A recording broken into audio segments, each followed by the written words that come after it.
बिस्मिल्लाहिर्रहमानिर्रहीम। अस्सलाम वालेकुम दोस्तों, आई एम मरीज Salim. Welcome to my YouTube channel novel orchard. कैसे हैं आप सब लोग जी? तो गाइस, आज मैं आपके पास हाजिर हुई हूँ एक नावल कैसे मनाऊँ पिया के साथ। तो आज ही हम कंप्लीट नावल पढ़ेंगे इंशाल्लाह। तो इससे पहले अगर आपने मेरे चैनल नावल ऑर्चर्ड को सब्सक्राइब नहीं किया तो सब्सक्राइब कर लें और साथ में बेल आइकन भी प्रेस कर लें ताकि हर आने वाली वीडियो आपको ईज़िली मिलती रहे। तो गाइज़, ये जो नावल है ये मैंने पढ़ा नहीं हुआ, लेकिन मैंने इसकी काफ़ी तारीफ़ें सुनी हैं, मुझे आयत आपी ने बताया था। तो ये नावल है कैसे मनाऊँ पिया, रिटन बाय साजिदा ताज। तो साजिदा ताज का जो ये नावल है ये है मिसअंडरस्टैंडिंग बेस पे है। जो हीरो है वो CIA ऑफिसर है, ठीक है। हीरो CIA ऑफिसर है, हीरोइन जो है वो लॉयर है और ये कज़न बेस्ड भी है। तो आइए इस नावल को रीड करते हैं। कैसे मनाऊँ पिया, written by Sajida Taj. Let's start. ओफो, क्या मुसीबत है! आ रही हूँ भाई, सब्र नहीं होता। वो जो कोई भी था पिछले 1.5 मिनट से मुसलसल डोरबेल पर हाथ रखे हुए था। सुस्ती की मारी शाज़मीन शायद डोरबेल पर हाथ रखने वाले की भी उस्ताद थी। अगर वो ढीठ था तो वो खुद को महा ढीठ साबित करने पर तुली हुई थी। मेरी बहन, अगर शगुफ्ता बेगम की करख्त आवाज़ इसके कान में न पड़ती तो वो शायद अब भी गेट खोलने के लिए ना उठती। ओह, तो आप हजरत हैं। दरवाजे के बाहर उमर को पूरी शान से इस्तादा देखकर इसका ख़राब मूड मज़ीद ख़राब हुआ था। तभी एक एक लफ्ज़ पर जोर देते हुए सिर्फ इतना ही बोली, लगता है शाज़मीन डियर आजकल अंगारे छुपाने का काम सर अंजाम दे रही हैं। इसके बिगड़े तेवर और तीखा अंदाज देखकर उमर कहे बगैर न रह सका। मुझे छोड़े और अपनी सुनाई। ये बेवकत आमद लहजा जूम का तू था। इसकी इस वक्त आमद जब अम्मा से ताज़ा डांट पड़ी थी, इसे बुरी तरह खल रही थी। ज़ाहिर है दीदारे यार के लिए भरपूर शरारती अंदाज में कंधे उचकाकर कहा गया अंदाजे से मज़ीद तपाने वाला था। वो इसकी रग रग से वाकिफ़ था। आप ही घर पर नहीं है, कोरा जवाब दिया गया। कहाँ गई हैं? इसने चौंकते हुए पूछा। अपने किसी क्लाइंट से मिलने इनके घर गई हैं, अंदाज में बेनियाजी नुमाया थी।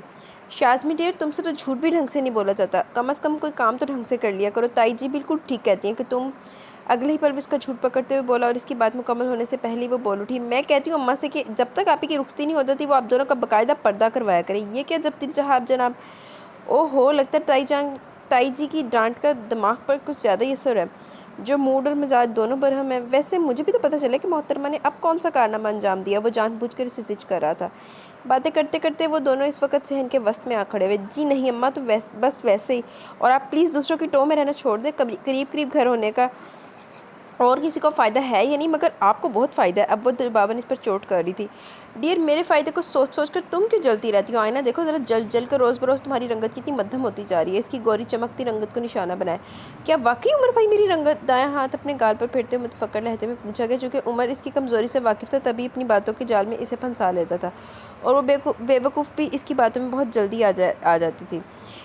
अब भी ऐसा ही हुआ। इसके लहजे की परेशानी ने किचन में काम करती तामीन के चेहरे पर खुद ब खुद मुस्कुराहट बखेर दी। इन दोनों की नोकझोंक इस तक बखूबी पहुंच रही थी। और क्या मैं झूठ बोल रहा हूँ? यकीन आए तो किसी रोज़ मेरे साथ चलना। मेरी ये कोलीग की मिसेस का बहुत बड़ा पार्लर है, साथ में वो स्किन स्पेशलिस्ट भी हैं। तुम्हारी इतनी ज़बरदस्त स्किन ट्रीटमेंट करेंगे कि एक पल को तुम्हारी तमाम दोस्तें भी तुम्हें देखकर हैरान रह जाएंगी।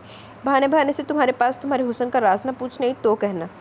वो इसे बातों में उलझाकर आहिस्ता आहिस्ता अपने मकसद में कामयाब होता जा रहा था और इसका मकसद समझते ही तामीन के चेहरे की मुस्कुराहट गहरी हो गई थी। फिर किसी दिन की उम्र भाई, आज ही चले ना।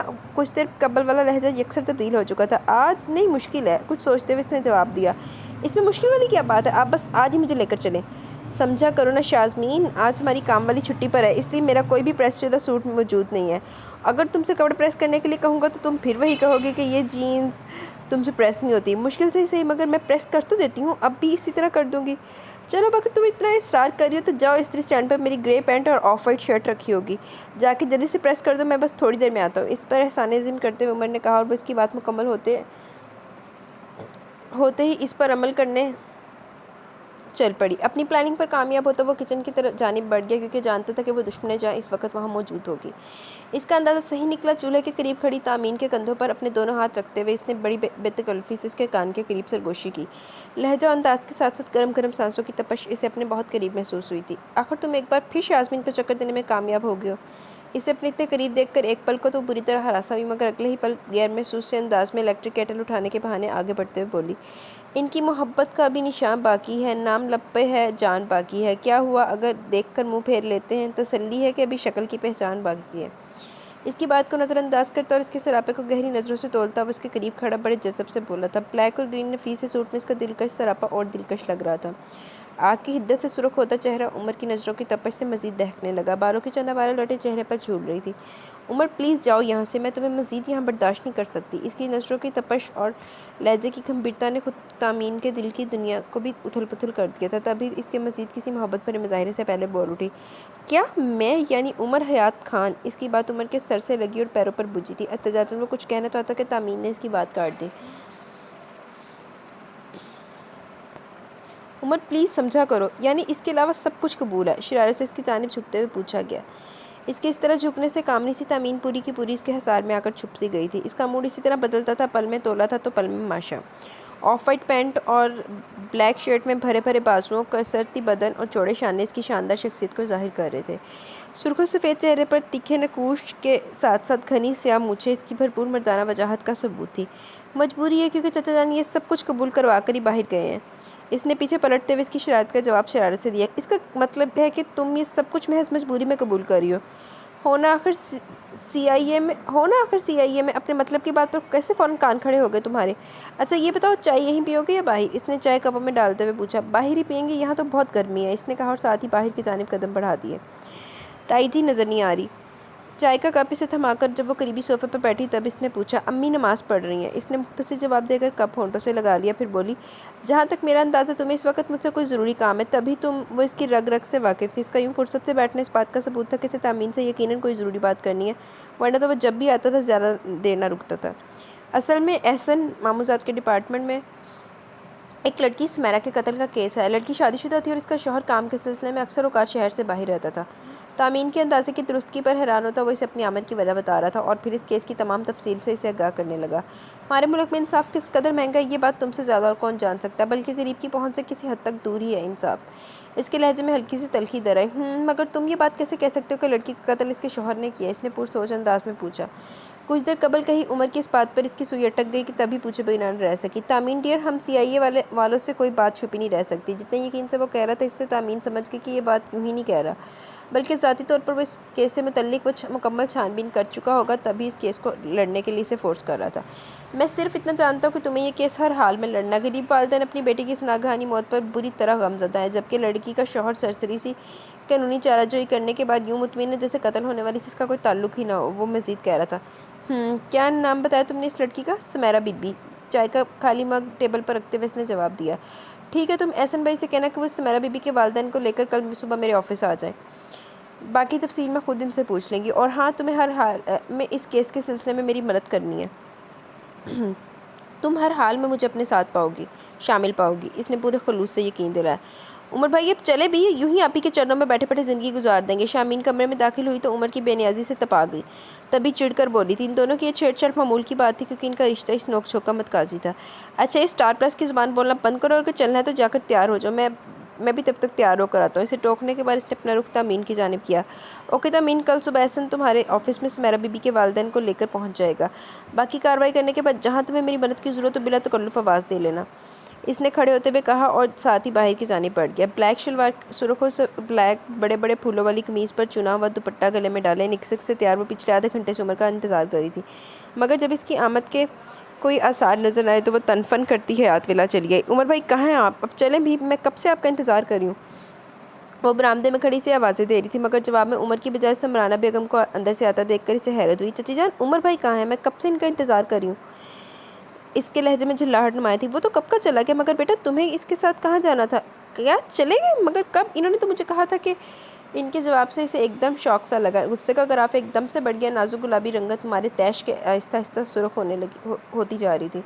बता रहा था कि केस के सिलसिले में कुछ लोगों से मिलना, इसलिए रात को लेट आने का कहकर गया। इसकी कैफियत से बेखबर और मोहब्बत भरे मीठे लहजे में तफसील बता रही थी। उफ़ उमर भाई, आई विल किल यू। काश आप इस वक्त मेरे सामने होते तो मैं। गुस्से से दांत पीसते हुए वह दिल ही दिल में इससे मुखातिब थी। इसका बस नहीं चल रहा था कि उमर इस वक्त इसके सामने और उसका हशर नशर कर दे, मगर माँ सवाए सबर के वो इस वक्त और कुछ ना कर सकती थी। ऐसा पहली बार ना हुआ था, ये तो रूटीन की बात थी। वो इसकी कमज़ोरियों से फ़ायदा उठाता है, इसी तरह इसे बेवकूफ़ बना देता है। अब दरअसल हुसन इसकी कमज़ोरी था। वो ख़ुद को खूबसूरत बनाने के लिए हम वक्त तैयार रहती और इसकी इसी कमज़ोरी से फ़ायदा उठाकर उमर वक्त पढ़ने पर अपने काम इससे निकलवा लेता। अब भी ऐसा ही हुआ था। हसन अहमद के 2 बेटे थे। बड़े बेटे का नाम रज़ा अहमद और छोटे का नाम हयात अहमद था। ये दोनों ही इनकी कुल कायनात थे। जब बच्चे कुछ बड़े हुए तो सुरैया बेगम दोनों बच्चों की जिम्मेदारी तनहा हसन अहमद के कंधों पर डालकर खुद इस दुनिया से चल बसी। बीवी की दायमी जुदाई के बाद हसन अहमद ने अपने दोनों बेटों को माँ और बाप दोनों बनकर पाला। इनकी तरबियत एक खास नहज पर की। रज़ा अहमद ने तलीम मुकम्मल की और साथ ही लेक्चरर की पोस्ट पर फाइज हो गए, जबकि हयात ने एक मल्टीनेशनल कंपनी में जॉब कर ली। दिन गुजरते रहे, यहाँ तक कि इन दोनों की शादी का दिन आ पहुँचा और दोनों यूँ इनकी शादी खूब धूमधाम से अंजाम पाई और इन दोनों ने अमली ज़िंदगी में कदम रख लिए। शादी के कुछ अरसे बाद हसन अहमद भी इस दुनिया से चल बसे। हाँ, मगर जाते जाते दोनों भाइयों के एक दूसरे के साथ प्यार मोहब्बत से रहने की ताकीद ज़रूर कर गए थे और गुजरते वक्त ने साबित किया कि इन दोनों भाइयों ने इनकी की गई ताकीद पर किस हद तक अमल किया। कहने को तो बड़े रज़ा अहमद थे, लेकिन औलाद हयात अहमद की बड़ी थी, क्योंकि रज़ा अहमद के यहाँ शादी के कुछ अरसे बाद तक औलाद ना हुई थी। लेकिन हयात अहमद के घर शादी के दूसरे बरस ही अल्लाह ने बेटा दे दिया, जिसका नाम इन्होंने उमर हयात रखा। और फिर उमर के बाद हयात अहमद और समराना बेगम के यहाँ कोई औलाद ना हुई थी। दूसरी तरफ रज़ा अहमद और शगुफ्ता बेगम अल्लाह की रहमत से मायूस होते जा रहे थे कि अल्लाह तबारक व तआला ने इनकी सुन ली और इन्हें एक चांद सी बेटी से नवाज दिया, जिसका नाम इन्होंने तामीन रखा। और फिर तामीन के बाद शाज़मीन पैदा हुई और यूँ ये घराना मुकम्मल हो गया। दोनों भाइयों ने एक दूसरे की सलाह मशवरे से घर साथ साथ तामीर करवाए थे। दोनों भाइयों में मोहब्बत थी तो दोनों भाइयों की बीवियाँ भी आपस में सुलह सफाई से रहती थी और इनके बच्चों के दरमियान भी एक लाजवाल और अटूट मोहब्बत पनप रही थी। अगरचे घर अलग अलग मगर साथ साथ, इसलिए शुरू से ही तीनों बच्चे एक साथ रहते थे। और बच्चों की इसी मोहब्बत को देखते हुए रज़ा अहमद और हयात अहमद ने एक फ़ैसला किया और इस पर अमल भी कर डाला, यानी उमर और तामीन को निकाह के बंधन में बांधने का फ़ैसला। और यूँ 14 साल उमर और 11 साल तामीन को निकाह के बंधन में बांध दिया गया। वक्त गुजरता रहा। रज़ा अहमद को हार्ट अटैक हुआ तो वो पहले हार्ट अटैक में ही चल बसे और हयात अहमद अपनी कंपनी के वीज़े पर कनाडा चले गए। उमर ने तालीम मुकम्मल करने के बाद पुलिस में CIA का डिपार्टमेंट ज्वाइन कर लिया। तामीन ने LLB करके प्रैक्टिस शुरू कर दी थी और अब इसका शुमार शहर के कामयाब वकला में होता था। नाजुक कम उम्र से तामीन अगर कोई केस ले लेती तो पूरी तैयारी से कोर्ट में दाखिल होती थी और फिर किसी केस का हार जाना ये तो मुमकिन ही ना था। इन सब में कुदरत की मेहरबानी, गरीबों की दुआओं के साथ साथ उमर की कोशिशों का भी अमल दखल था। दोनों एक दूसरे से बेपनाह मोहब्बत करते थे। निकाह जैसे लाजवाल बंधन ने इन दोनों को एक दूसरे के और भी करीब कर दिया था। दोनों ही अपने अपने सीने में दर्दमंद दिल रखते थे, एक दूसरे से अपनी हर मुश्किल परेशानी शेयर करते और जहाँ ज़रूरत पड़ती एक दूसरे की मदद भी करते थे। जब भी उमर को कोई ऐसा शख्स नज़र आता जो अपनी गुर्बत के सबब इंसाफ का दरवाज़ा खटखटाने से कासिर होता, तब वो पूरी जांच पड़ताल करता कि आया मतलूबा शख्स वाकई बेगुनाह है और इसे इंसाफ की ज़रूरत है। ऐसे कितने ही बेगुनाह गरीब लोगों के केस तामीन ने सिर्फ इनकी दुआओं के हसूल के लिए लड़े थे और इस लड़ाई में उमर इसके साथ साथ था। सुमेरा बीबी का केस भी इसी नवैयत का था। अभी पिछले दिनों की बात थी, छुट्टी का दिन था। वो लॉन में बैठी ज़रूरी कागजात देख रही थी जब एक बूढ़ी औरत अपनी जवान बेटी को लेकर इनके गेट से अंदर दाखिल हुई। तामीन को लॉन में बैठे देखकर दोनों सीधी वहीं चली आई और फिर तामीन के सलाम करके वहीं घास पर बैठ गई। बुरी औरत के झुर्रियों भरे चेहरे से पे मौजूद आंखों में नमी थी। मट्टी धूल से अटे पाँव, परेशान हार लिबास की खस्ताहाली एक अनकही दास्तान सुना रहे थे। वही एक दास्तान जिसे तामीन दिन में न जाने कितनी बार सुनती थी और हर बार इसके सीने में मौजूद दर्दमंद दिल टूटकर नए सिरे से हिम्मत पकड़ता था। बीबी, अल्लाह के लिए हमारी मदद करो। मेरा घर वाला फोत हो चुका है, बेटा कोई नहीं है, जवान लड़की का साथ है, पेट भरने के लिए दर्द दर्द की ठोकरें खाते फिर रहे हैं, सर छुपाने की कोई छत भी नहीं है, ज़माना बहुत ख़राब है बीबी, जवान लड़की को लेकर किसी के घर भी नहीं रहा जा सकता। आप बहुत शरीफ लोग लगते हैं बीबी, अल्लाह के लिए हमारी मदद कर दे बीबी। बूढ़ी औरत ने आंसुओं की बारिश में अपनी दास्तान सुनाई थी और तब कुछ सोच विचार के बाद सदा की नरम दिल और हमदर्दी की मारी तामीन ने अपने घर में काम पर हामी रखने की हामी भर ली। अगरचे कि इन्हें किसी मुलाजिम की ज़रूरत तो ना थी, मगर फ़िलहाल वो इन माँ बेटी के लिए इसके अलावा और कुछ भी नहीं कर सकती थी। शगुफ्ता बेगम ने इसकी बहुत मुखालफत तो उमर ने भी की थी, क्योंकि इसके ख्याल में इस तरह किसी भी अजनबी को घर में बतौर नौकर रख लेना सरासर नुकसानदेह था। कराची की बेशुमार वारदातों में घर के नौकर ही मुलव्वस पाए गए थे, इसलिए इसने तामीन को बहुत समझाना चाहा कि इन्हें कुछ दे दिलाकर रुखसत कर दो, मगर तामीन जैसी ज़हीन वकील ने अपने मजबूत दिलाइल से इसे चुप करवा दिया, क्योंकि तामीन के नज़दीक इस वक्त बुरी औरत और इसकी बेटी को पैसे से ज़्यादा इज्जत के तहफ़्फ़ुज़ की ज़रूरत थी और इन्हें अपने घर में रखने जैसा बड़ा कदम भी इसने इसीलिए उठाया था। और फिर इन्हें कुछ अर्से अपने पास रखने के बाद एक दारुल अमान में भेज दिया था। कहाँ गया? उफ़, मिल क्यों नहीं रहा? वो पिछले 2 घंटों से अपना मोबाइल ढूंढ रहा था, मगर मोबाइल था कि मिल ही न रहा था। उसने लैंडलाइन नंबर से अपना मोबाइल नंबर डायल किया कि इस तरह मोबाइल की बेल बजने से मालूम हो जाएगा कि वो कहाँ रखा है। इसके अंदाजे के मुताबिक वो अपना मोबाइल घर में कहीं रखकर भूल गया था, मगर दूसरी तरफ बेल जाने की बजाय स्विच ऑफ बताया जा रहा था। मगर मैंने तो स्विच ऑफ नहीं किया था, इसने जहन पर जोर डालते हुए सोचा। कहीं ऐसा तो नहीं कि मेरा मोबाइल कहीं गिर गया या फिर चोरी, इसने खुद कलामी से अंदाज में कहा। मुझे अच्छी तरह याद है कि हसन के पास उठते वक्त मोबाइल मेरी जेब में था और फिर जब शामिर नहीं इसके जाने के बाद मैंने खुद तामीन को कॉल की थी। फिर सोफ़े में धनसा वो अपने दिन भर की मसरूफियात को जहन में ताज़ा कर रहा था कि कहीं वो अपना मोबाइल बाहर ही तो नहीं छोड़ा है। ट्रन इससे पहले को मज़ीद कुछ सोचता या किसी नतीजे पर पहुंचता फ़ोन की बेल ने से चौंका दिया। इसने परेशानी के आलम में फ़ोन की बेल और फ़ोन करने वाले दोनों दोनों से नहायत बुरे लगे। समरा बेगम की डिस्टर्बेंस का ख्याल करते हुए उलझे जहन के साथ उसने रिसीवर कान से लगाया। हेलो, आवाज़ में कोफत नुमाया थी। हिलोगे तो मिलेगा ना, भारी लहजे में बोलते हुए दूसरी तरफ जो कोई भी था शायद इसके साथ मजाक कर रहा था। क्या मतलब, क्या मिलेगा? इसकी उलझन में मजीद इजाफा हुआ। वही जिसे तुम ढूंढ रहे हो, लहजा कुछ पूरी सरारियत लिए हुए था। आप हैं कौन और आपको कैसे पता कि मैं अपना मोबाइल ढूंढ रहा हूँ? उमर की बात करते हुए दूसरी तरफ से बात मुकम्मल की गई। बच्चा, अभी तो हमने अपने इल्म की ताकत से तुम्हारा मोबाइल ही गायब किया। मत भूलो कि हम अपने इल्म की ताकत से तुम्हें भी गायब कर सकते हैं। चलो, इससे अच्छी और क्या बात होगी? कम से कम इस तरह दुनिया के इन झंझटों से तो ज़्यादा मिलेगी। उमर ने बहुत रिलैक्स अंदाज में जवाब दिया। वो कोई मामूली बंदा ना था, वो कॉलेज के मामूजाद एहसन के जो इसे बुलाता ही बड़ी चीज़ के नाम से था। हद अदब गुस्ताख लड़के, तुम हमारे गैज़ और गज़ब को आवाज़ दे रहे हो। दूसरी तरफ गुस्से से भरपूर आवाज़ में कहा गया। देखो, तुम जो कोई भी हो, मेरा मतलब कि तुम्हारी आवाज़ से मुझे ये समझने में दिक्कत पेश आ रही है कि तुम मर्द हो या कोई औरत। बहरहाल, तुम जो कोई भी हो, फ़िलहाल मेरे सामने आने की जहमत कर लो, बाकी मामला हम बाद में तय कर लेंगे। इसके इत्मीनान में इजाफा होता जा रहा था। बज़ाहिर वो दूसरी तरफ वाले को बातों में उलझा रहा था, मगर जहन इसकी आवाज़ का ताक़ुब करते हुए इस तक पहुँचने की कोशिश कर रहा था। मगर बुरा हुआ कि इसी वक्त लाइन डिस्कनेक्ट हो गई। तभी उमर के जहन ने तेज़ी से काम करना शुरू किया। CLI पर नंबर चेक करने पर पता चला कि कॉल करने वाले ने इसी के मोबाइल नंबर से ही कॉल की थी। जहाँ तक मुझे याद आ रहा है, घर पहुँचने तक मोबाइल मेरी जेब में था। शावर लेने से पहले मैंने अपने मोबाइल और वॉलेट दोनों बेड पर रखे थे। ओह, ये क्या बात है? इसका जहन सब कुछ समझ गया। यकीनन शाज़मीन की बच्ची की ये शरारत है। शाज़मीन का ख्याल आते ही वो स्रोत से कमरे से निकला, क्योंकि वो समझ गया था कि ये शाज़मीन ही हो सकती है, और अगले 1.5 मिनट में वो इनके घर में मौजूद था। खुदा हमको ऐसी खुदाई न दे कि अपने सिवा कुछ दिखाई न दे। लाउंज में पड़े बड़े सोफे पर टांगे फैलाए बैठी वो अंगूरों की प्लेट गोद में रखे इसे मुकम्मल इंसाफ कर रही थी। राहदारी से आते उमर को देखकर गुनगुनाहट में इजाफा हुआ। शाज़मीन की बच्ची? लगता है उमर भाई की दुम पर, ओह सॉरी, मेरा मतलब है कि किसी ने इनकी दुखती रग पर हाथ रख दिया। वो भी अपने नाम की एक थी। उमर के चिल्लाने का असर लिए बगैर बहुत सुकून से बोली, फिर अंगूरों का गुच्छा प्लेट से उठाकर एक एक अंगूर तोड़कर मुंह में रखने लगी, और इसका ये सुकून उमर को तपाने के लिए काफ़ी था। शाज़मीन की बच्ची, मेरा मोबाइल कहाँ है? पिछले 2 घंटे से वैसे ढूंढ कर पागल हो गया, और तुम?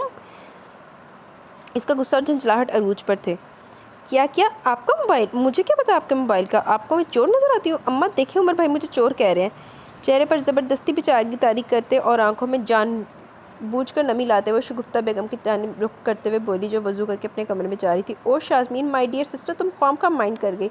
मेरा ये मतलब नहीं था। शाज़मीन के ख़तरनाक तेवरे से लहजा बदलने पर मजबूर कर गए।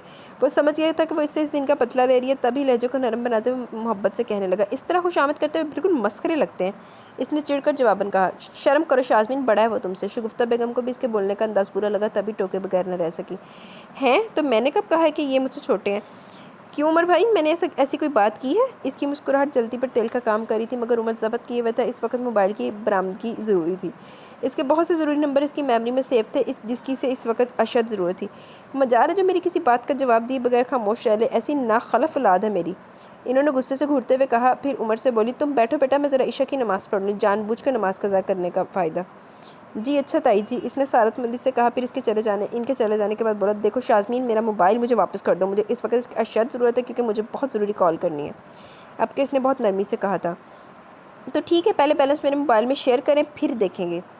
इसकी परेशानी को समझते हुए वो भी जल्दी लाइन पर आ गई है। शायद उमर पर तरस आ गया था, क्योंकि मोबाइल पास होने की वजह से बैलेंस का पता था कि काफ़ी है, इसलिए बैलेंस शेयर करने की शर्त रख दी गई। ठीक है, मुझे मंजूर है, मगर मोबाइल मुझे दोगी तो मैं बैलेंस शेयर करूँगा ना। ऊँट पहाड़ के नीचे आ गया था। ये शाज़मीन ही क्या जो किसी का उधार रख ले। चूँकि उमर भाई, मैं जानती हूँ कि मोबाइल हाथ में आते ही आप मुझे फिर चकमा दे देंगे, इसलिए नेक काम मैं खुद कर लेती हूँ। वो भी अपने नाम की एक थी। अच्छा यार, जाओ बैलेंस शेयर करके मुझे जल्दी से मोबाइल ला कर दो। इसने जान छुड़ाई थी। आज वो इसकी किसी भी बात पर यकीन ना करी थी, और कुछ देर बाद मोबाइल लाकर उमर के हाथ पर रख दिया था।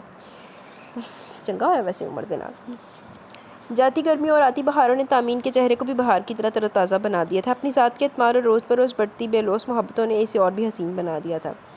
अपनी तमाम मसरूफियात से जो वक्त बचता तामीन वो वक्त नए नए पौधे लगाने और अपने घर के लॉन को सजाने संवारने में सर्व कर देती। वकालत इसका पेशा था तो बागबानी इसका मशगला था। दोनों को वो अपने हिसाब से वक्त देती थी। इसने कुछ नए पौधे मंगवाए थे। मुल्की और गैर मुल्की हर तरह के पौधे इसके लॉन की जीनत बने हुए थे। अब भी वो इन्हीं की देखभाल में मसरूफ़ थी जब शगुफ्ता बेगम चली हैं। तामीन, तुम्हारे लिए तो सिर्फ 2 चीज़ें हैं, एक वो कोट कचहरी और दूसरे ये पौधे। बाकी किसी चीज़ से तुम्हें कोई सरोकार नहीं है। बरम मजाज लिए वो बोली थी, मगर तामीन इनके मदाद की बरमी को समझने से कासिर थी। तभी तो हैरत से कहा, क्या वो अम्मी खैरियत तो है ना? आप वो बस इतना ही बोल पाई। तुम्हारी चची की तबीयत कल से कुछ नासाज है, मगर तुम्हें तो शायद ये भी नहीं मालूम होगा। इन्होंने तंजन कहा, कितनी बार समझाया तुम्हें कि वो तुम्हारी सास बाद में है, तुम पहले तो वो तुम्हारी चची है, मगर तुम सॉरी अम्मी, मुझे वाकई इनकी तबीयत की खराबी का पता न था, अभी इनकी तरफ चली जाती हूँ। वो उलझे बिखरे बालों की चंद आवारा लटों को एक हाथ से कान के पीछे अड़सते हुए बोली और फिर कुछ ही देर बाद हयात विला में मौजूद थी। अस्सलाम वालेकुम चची जान। वो सीधी इनके कमरे में चली। वालेकुम अस्सलाम। आज मेरी बेटी को अपनी चची का ख्याल कैसे आ गया?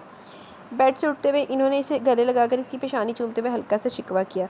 सॉरी चची जान, बस मसरूफियत। आप भी कहती होंगी कितनी नालायक बेटी है मेरी, इसने लाड से इनकी गोद में सर रखते हुए शरारत भरे लहजे में कहा।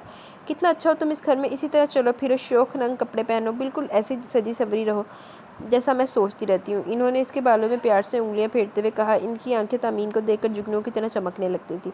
इन्हें तामीन बेहद प्यारी थी। बेटी के रूप में प्यार करते करते वो इन्हें बहू के रूप में मिल गई थी, मगर जब तक वो रुखसत होकर बहू के रूप में इस घर में नहीं आती थी, इनकी खुशी अधूरी थी। अच्छा चची जान, ये बताएं कि आपकी तबीयत अब कैसी है? मुझे पता चला कि आपने फिर अपनी सेहत के मामले में लापरवाही बरती है। इसने बात बदलते हुए कहा और साथ ही उठकर बैठ गई।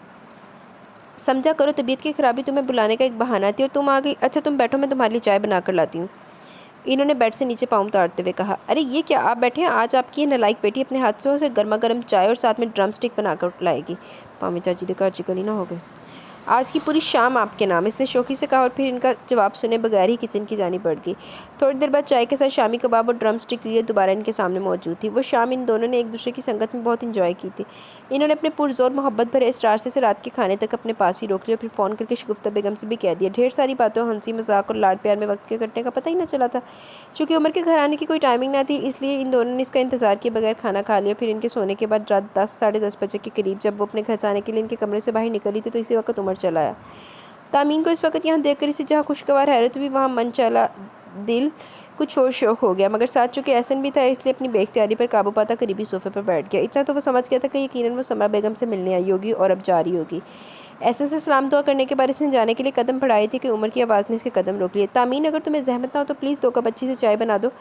तब चारों ना चार अस्पात में सर हिलाती वो किचन की जानिब बढ़ गई। अगर इस वक्त वहाँ एहसन मौजूद ना होता तो वो उमर को साफ जवाब दे देती, मगर अब एहसन की वजह से मजबूरन चाय बनाना पड़ रही थी। अभी चाय का पानी रखे कुछ ही देर हुई थी कि इसे अपने पीछे आहट सी महसूस हुई। पलट कर देखा तो दोनों बाजू सीने पर लपेटे, आंखों में मानी खेस चमक लिए वो दुश्मन जहाँ किचन के दरवाजे के बीचों बीच खड़ा था। शायद एहसन ज़रूरी काम का कहकर चला गया था। आज पता चला कि घर में बीवी की मौजूदगी बाहर से आने वाले थके हारे मर्द की सारी थकन किस तरह उतार देती है। गंभीर लहजे में बोलता वो एक एक कदम उठाता इसके जानिब बढ़ रहा था। इसके लहजे की गंभीरता ने जहाँ तामीन के दिल की दुनिया को उथल पुथल कर दिया, वहाँ इसके करीब खतरे की घंटी भी बजा दी थी। रात के इस पहर ये खामोशी, ये तन्हाई, ऊपर से शरई रिश्ता और ताल्लुक, इससे ज़्यादा वो कुछ ना सोच सकी थी। उमर, तुम्हें हर वक्त बस चाय ही चाहिए होती है, भला ये कौन सा वक्त है चाय का? इसकी जानिब से रुख फेर कर हमेशा की तरह खुद को बोल्ड जाहिर करती हुई वो बोली थी। जाने उमर, चाय का ना सही मगर चाह का तो यही वक्त है, तो फिर वही दे दो। उमर ने इसके कंधों पर दोनों हाथ रखकर इसका रुख अपनी जानिब करते हुए फिर पूर्ण मानी के लहजे में कहा था। धक धक करते तामीन के दिल की धड़कन कुछ और तेज़ हो गई। उमर की गर्म गर्म सांसों की तपश इसे अपने चेहरे पर महसूस हो रही थी। रात की क़यामत के लम्हात, ऊपर से उमर की बेबाकी, इसे नज़रें उठाना महाल लग रहा था। उमर प्लीज़ छोड़ो मुझे वो चाय, इसने बदिक्कत तमाम कहा। इसकी गुलाबी रंगत उमर की नज़रों की तपश से मज़ीद गुलाबी हो गई थी। तुम्हारी आंखों की चमक, सांसों की खुशबू और इन रस भरे लबों की नरमी कभी कभी मुझे मजबूर करती है कि मैं एक उंगली से इसका चेहरा ऊपर किया और दूसरे हाथ की उंगली इसके नरम कामते लबों पर फेरते हुए वो मखमूल लहजे में कह रहा था।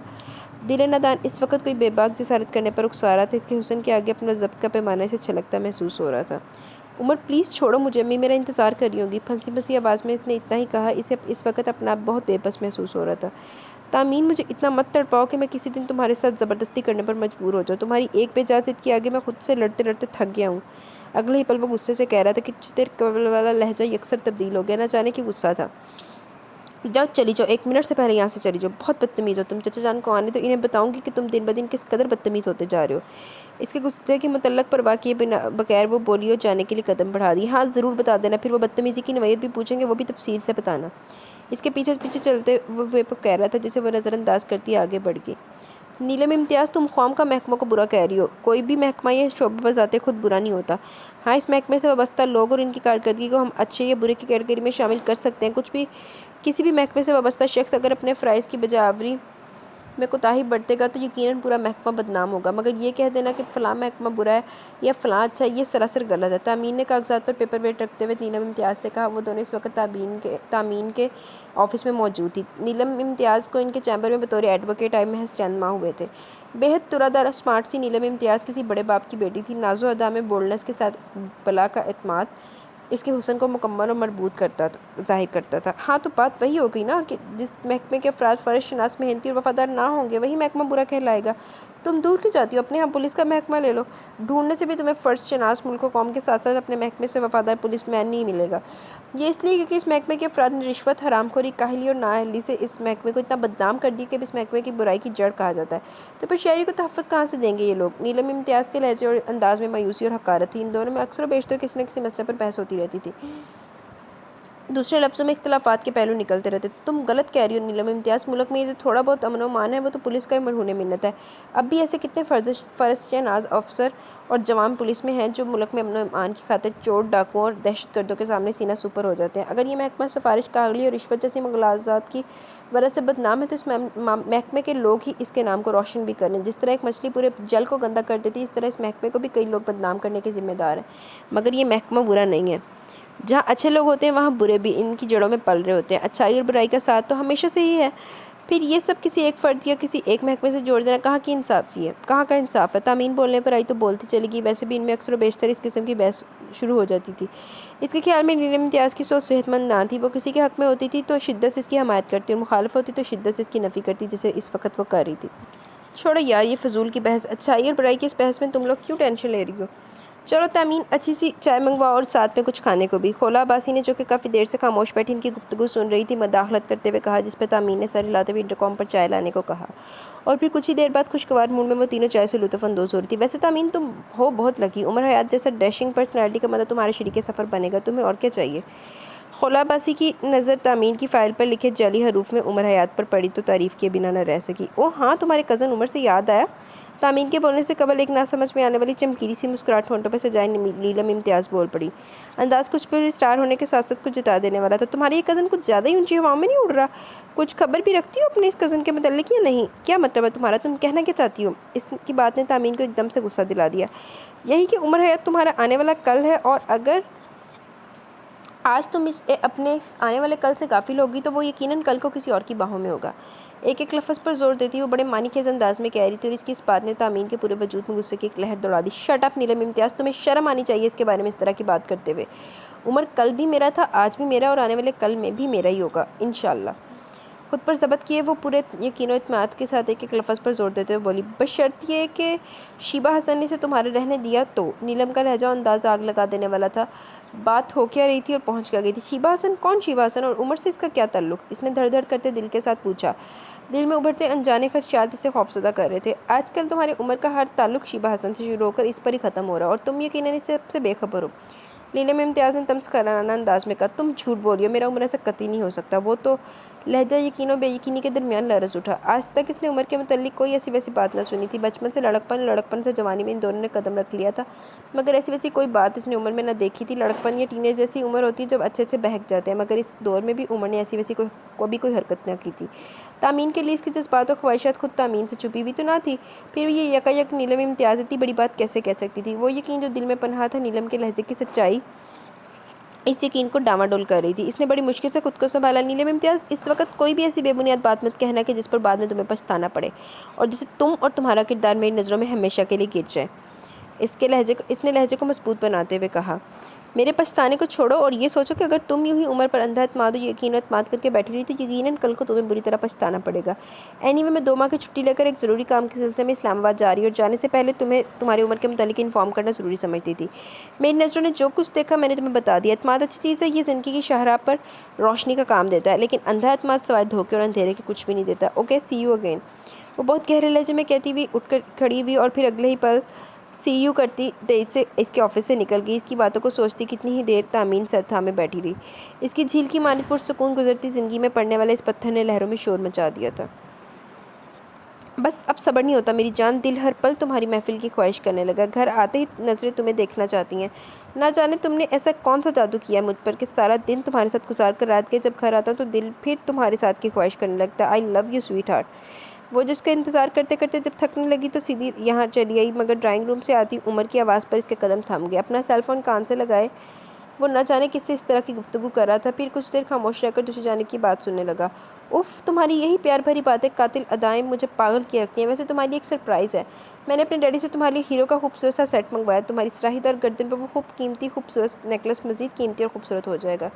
इसका लहजा और अंदाज़ अपना आप निछावर कर देने वाला था। इसकी इस तरह की गुफ्तगू ने तामीन के पैरों तले से ज़मीन और सर से आसमान खींच लिया। इसकी गुफ्तगू सुनकर कोई भी अंदाज़ा कर सकता था कि दूसरी तरफ लाइन पर यकीनन कोई लड़की है, और वो तो फिर तामीन रज़ा थी, इसकी महबूबा और इसकी अजीज़ जान शरीक सफ़र। मेरी जान, इन बातों के अलावा और मैंने करना भी किया है। करने कराने के लिए मेरे डैडी बहुत हैं। आखिर को इंग्लैंड जैसे मुल्क में इतना बड़ा बिजनेस करते हैं वो। ये सब किसके लिए है? मेरे और तुम्हारे लिए ना। बस तुम एक बार मेरी ज़िंदगी में चलिए और फिर देखना। उमर कह रहा था। वो जो ड्राइंग रूम के दरवाजे में खड़ी थी, इसे अपनी समात पर बिल्कुल भी यकीन ना हो रहा था। तभी खुद को अंदर ही अंदर मजबूत करती वो छोटे छोटे कदम उठाती इसके सामने चली गई। उमर के लिए इसकी यूँ आमद खिलाफ तौक़ा थी, मगर फिर खुद को संभालता सोफे से उठ खड़ा हुआ। ओके, मैं तुम्हें बाद में फ़ोन करता हूँ। दूसरी तरफ का जवाब सुने बगैर इसने उजलत में फ़ोन बंद कर दिया। किसका फ़ोन था? उमर के कुछ भी कहने से पहले इसने पूछ लिया। इसने पूरी कोशिश करके लहजे को सरसरी सा बनाया। कान कुछ से कबल जो कुछ सुन चुके थे, दिल अब भी किसी सूरत मानने को तैयार न था। एक दोस्त का था। तुम बताओ, अभी तक जाग रही हो?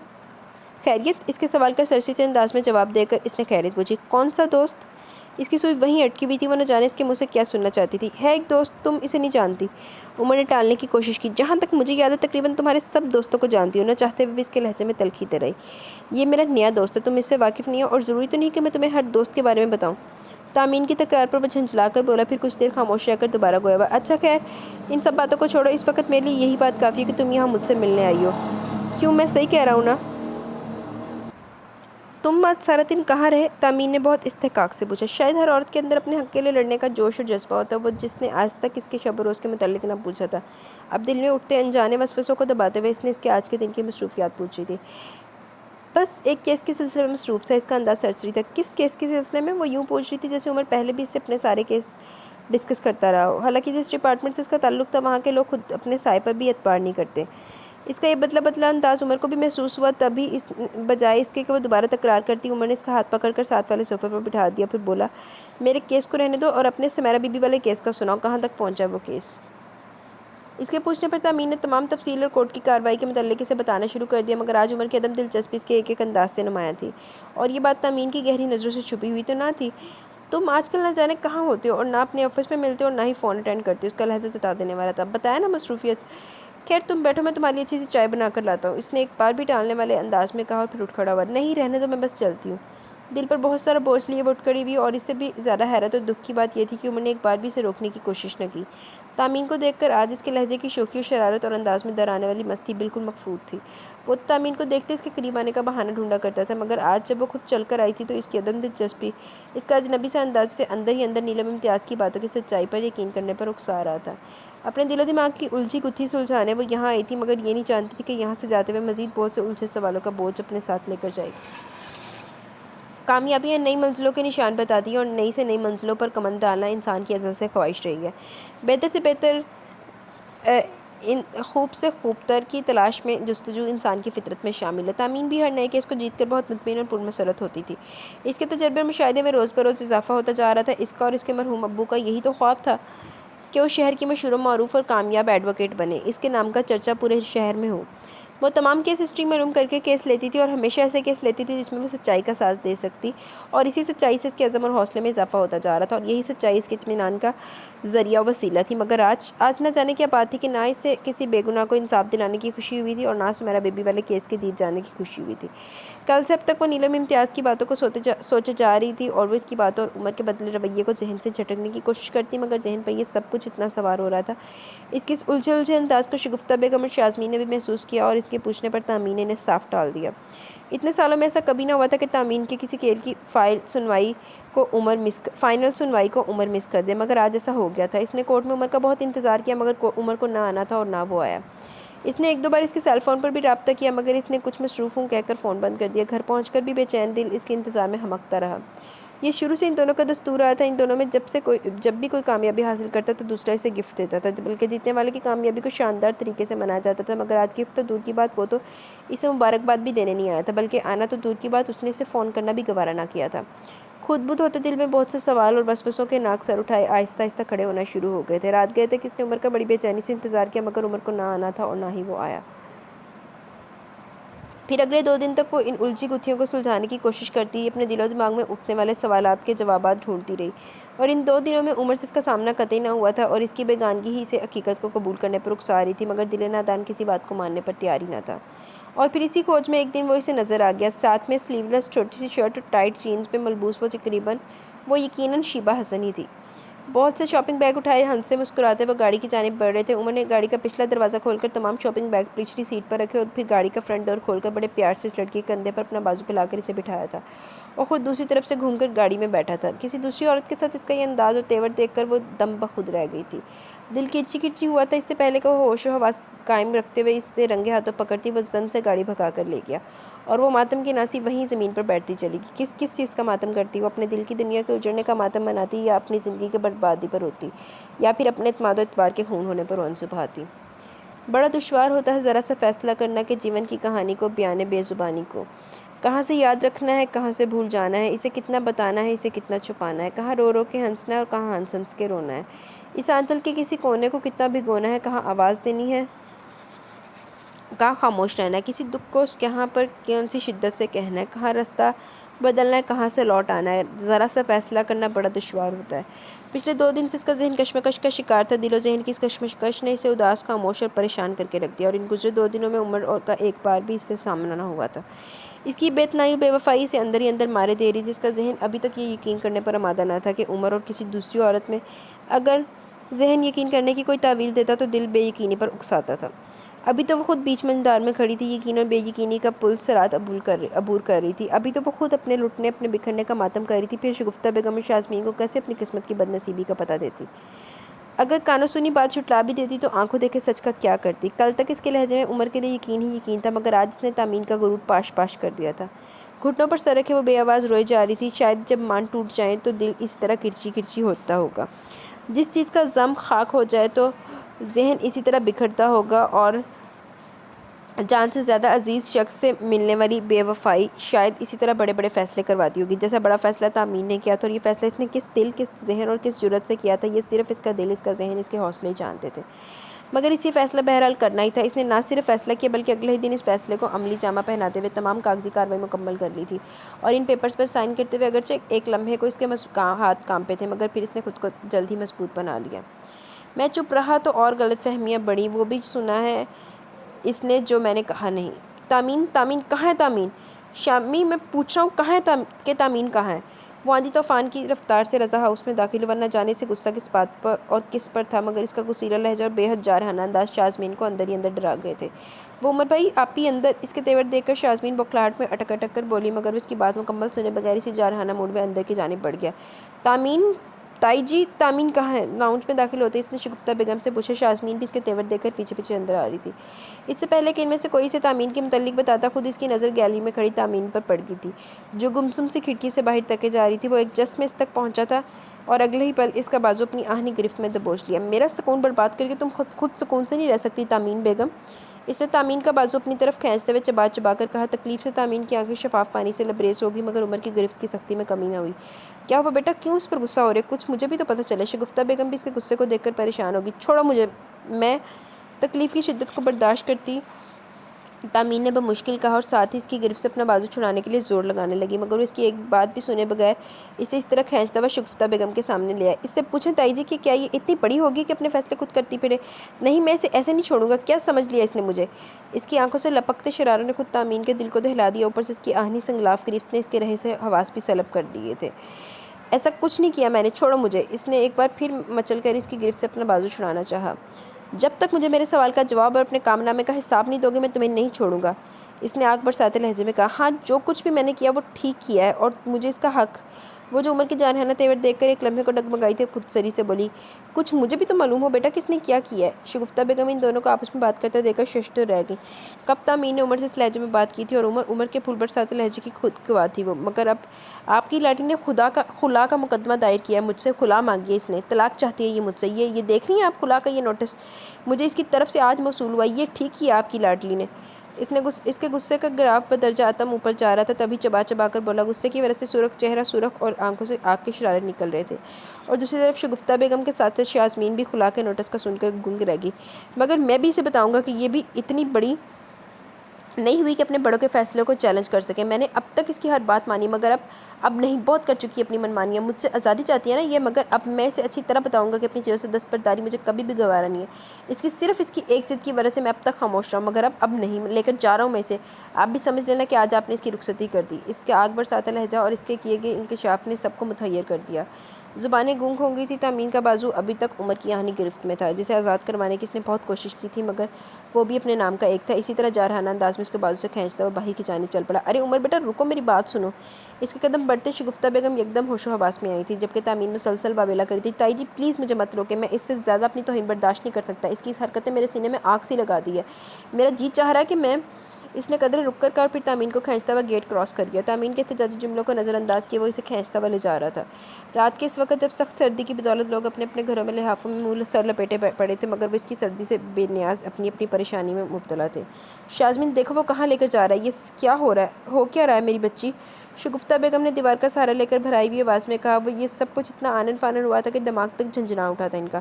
प्लीज़ अम्मी आप परेशान मत हो, वो कोई गैर नहीं है। आप इस इनका मजबूत रिश्ता और ताल्लुक है। वापी को लेकर जहाँ जा भी कहाँ सकते हैं, अपने घर ही गए होंगे, कुछ नहीं होता। वहाँ चची जान खुद सब कुछ संभाल लेंगी। वो तो आपसे भी ज़्यादा आप ही को चाहती हैं।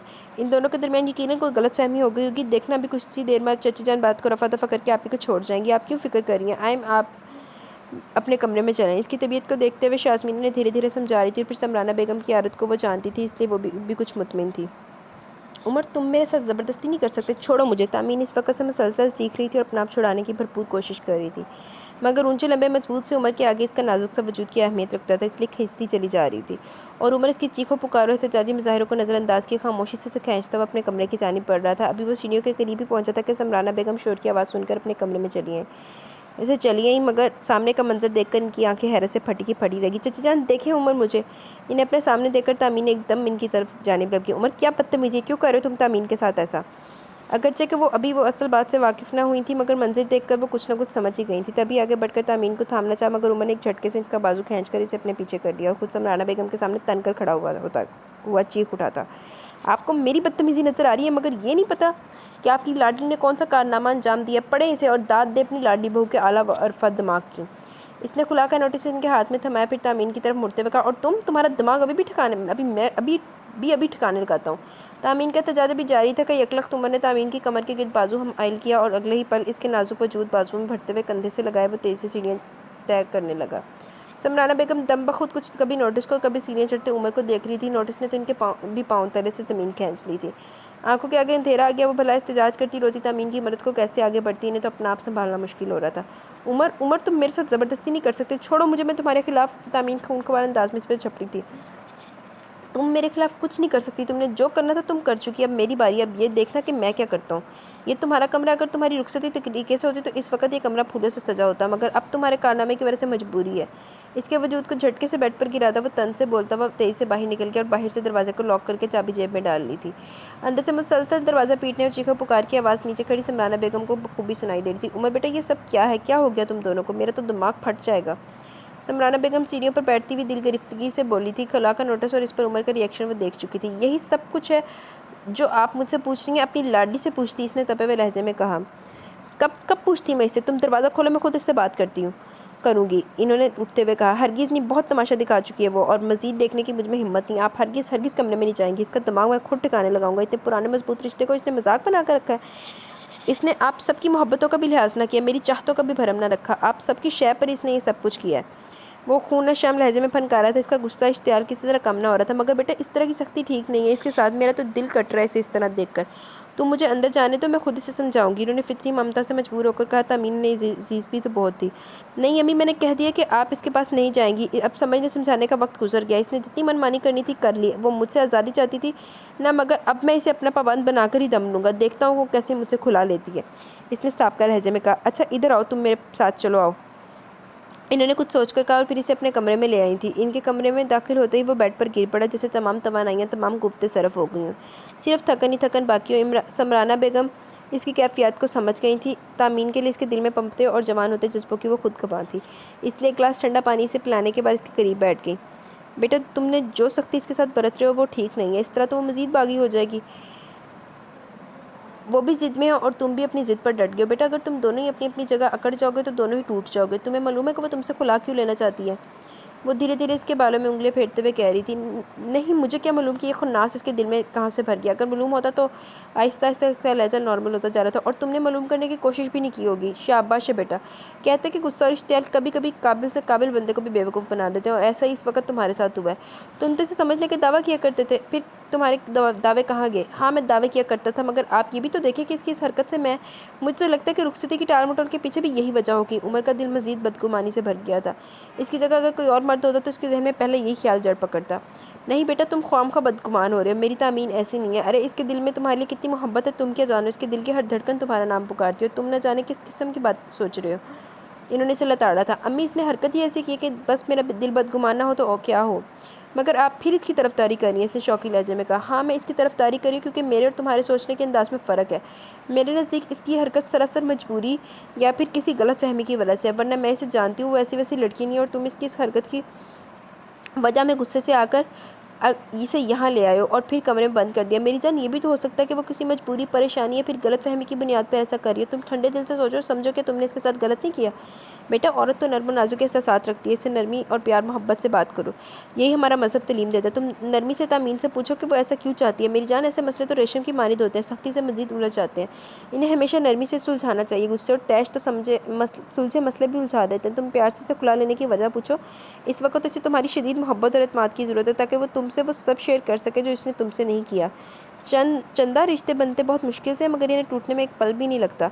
और टूटे रिश्ते इंसान के अधूरेपन के गवाह होते हैं। और तुम एक मुकम्मल इंसान हो। तुम्हें रिश्तों को तोड़ना नहीं बल्कि इन्हें जोड़ना, मजबूत से मजबूत तर बनाना है। तुम इससे पूछो, बात करो, मगर इस तरह जारहाना मूड में नहीं बल्कि प्यार और मोहब्बत से एतमाद में लेने की कोशिश करो। वो तुम्हें सारी उलझने, सारे मसले बता देगी। समराना बेगम का नरम फुहार सा लहजा इसके सीने में जलती आग को आहिस्ता आहिस्ता बुझा रहा था। वो दिल जहाँ कुछ देर कबल इश्तियाल था, वहाँ अब तामीन के लिए पहले की तरह नरम सा गोशा उभर आया था। जी अम्मी आप ठीक कह रही हैं। इसकी इस हरकत ने मुझे एकदम से इतना तहश दिला दिया कि मेरी सोचने समझने की तमाम सलाहियतें मकफूद हो गई थी। याद रहा तो सिर्फ इतना कि अगर मैंने एक पल की भी देर कर दी तो मैं इसे हमेशा के लिए खो दूंगा, और मैं इसे खोना नहीं चाहता, बस इसीलिए इसे ज़बरदस्ती लिया है। इसने खोए खोए लहजे में कहा, जिसे इसे अब बाकी अपनी गलती का एहसास हो गया। इसलिए तो बेटा कहते हैं कि गुस्सा अक्ल को खा जाता है। अब अपने दिमाग को ठंडा करके सोचने समझने की सलाहियत पैदा करो, और हाँ जाकर देखो अगर वो जाग रही हो तो इसे नरमी से बात करना। मगर जिस तरह दरवाज़ा पीटना बंद हो गया, इससे लगता है शायद वो थक कर सो गई है। और मैं ज़रा बड़ी भाभी के पास जा रही हूँ, तुम न जाने इसे किस तरह घसीटते हुए लाए हो। वो बहुत परेशान होगी। मैं जाकर इन्हें तसल्ली देती हूँ कि फ़िक्र ना करे, तामीन मेरे पास है, मैं खुद इसे सुबह आपके पास छोड़ जाऊँगी। इन्होंने चप्पलें पाँव में डालते हुए कहा। मगर अम्मी एक शर्त पर, आप इस कमरे में जाएंगी, आप इसके कमरे में जाएंगी और ना ही इससे किसी किस्म की हमदर्दी और प्यार जताएंगी। कम से कम इस तरह इसके बड़े हौसले पस्त तो होंगे और वो समझ आएगी कि इसकी इस हरकत से सबको बहुत दुख हुआ है। इसने खड़े होते हुए कहा, और समराना बेगम इसकी बात समझकर सर हिलाते हुए वापस चली गई। अम्मी वाकई ठीक कहती हैं, यकीनन इसके साथ कोई प्रॉब्लम है। पिछले 3-4 दिन से वो कुछ उलझी और परेशान भी थी। कहीं इसने वो सोचते सोचते एकदम चौंका, फिर खुद कलामी के अंदाज में बोला, नहीं ऐसा नहीं हो सकता। तो इस मामले को मैं बहुत एहतियात से हैंडल कर रहा हूँ। यकीनन कोई और वजह होगी, मुझे इसकी परेशानी शेयर करनी चाहिए, मगर मैंने तो उल्टा मुश्तिल होकर इसे कमरे में बंद कर दिया। शायद खिलाफतों का कोई बात सुनकर हर किसी का ऐसा ही रिएक्शन होता होगा। मुझे भी कहाँ तोका थी कि ज़िंदगी किसी मोड़ पर किसी साथ वो मुझसे इस किस्म का फ़ैसला चाहेगी। वो कमरे में नंगे पाँव टहलता सोचा जा रहा था। अब इसके दिल में गुस्से और इश्तियाल की जगह पर शमानी ने ले ली थी। तामीन का अमल लाख बुरा सही, मगर मेरा रद्द-ए-अमल कौन सा अच्छा था। मुझे इसे बैठ कर बात करनी चाहिए थी, मगर वो समराना बेगम के समझाने का असर था कि दिल की बदगुमानी ख़त्म हो गई थी। दिल सब कुछ भूल कर नई लैब में सरल आप रहा था। यह एहसास दिल में जागज़ी हुआ कि वो आज यहाँ मौजूद है और इन्हीं सोचों में गुम न जाने कब इसकी आँख लग गई। समराना बेगम जब रज़ा हाउस से वापस आई तो उसे यूँ सोया हुआ देखकर साथ वाले कमरे में सोने के लिए चली गई। चूँकि उमर के कमरे का दरवाज़ा पीटना बंद हो चुका था, इसलिए वो समझी कि तामीन भी सो गई है। अब जो बात भी होगी सुबह होगी। मगर उमर की जिस वक्त आँख खुली, घड़ी रात के 3:30 बजा रही थी। टाइम देखकर वो बिल्कुल गैर इरादी तौर पर खड़ा हुआ, फिर इसके कदम अपने कमरे की जानिब उठने लगे। वो कमरा जिसका अपना था और जहाँ तामीन का इजाफा हो गया था, अगरचे इजाफा हंगामी था, मगर इसकी अहमियत अपनी जगह मुसल्लम थी। इसने दरवाजे का लॉक खोला तो नज़र सीधी सामने बेड पर पड़े इसके वजूद पर गई। दोनों टांगें और एक बाजू बेड से नीचे लटक रहे थे।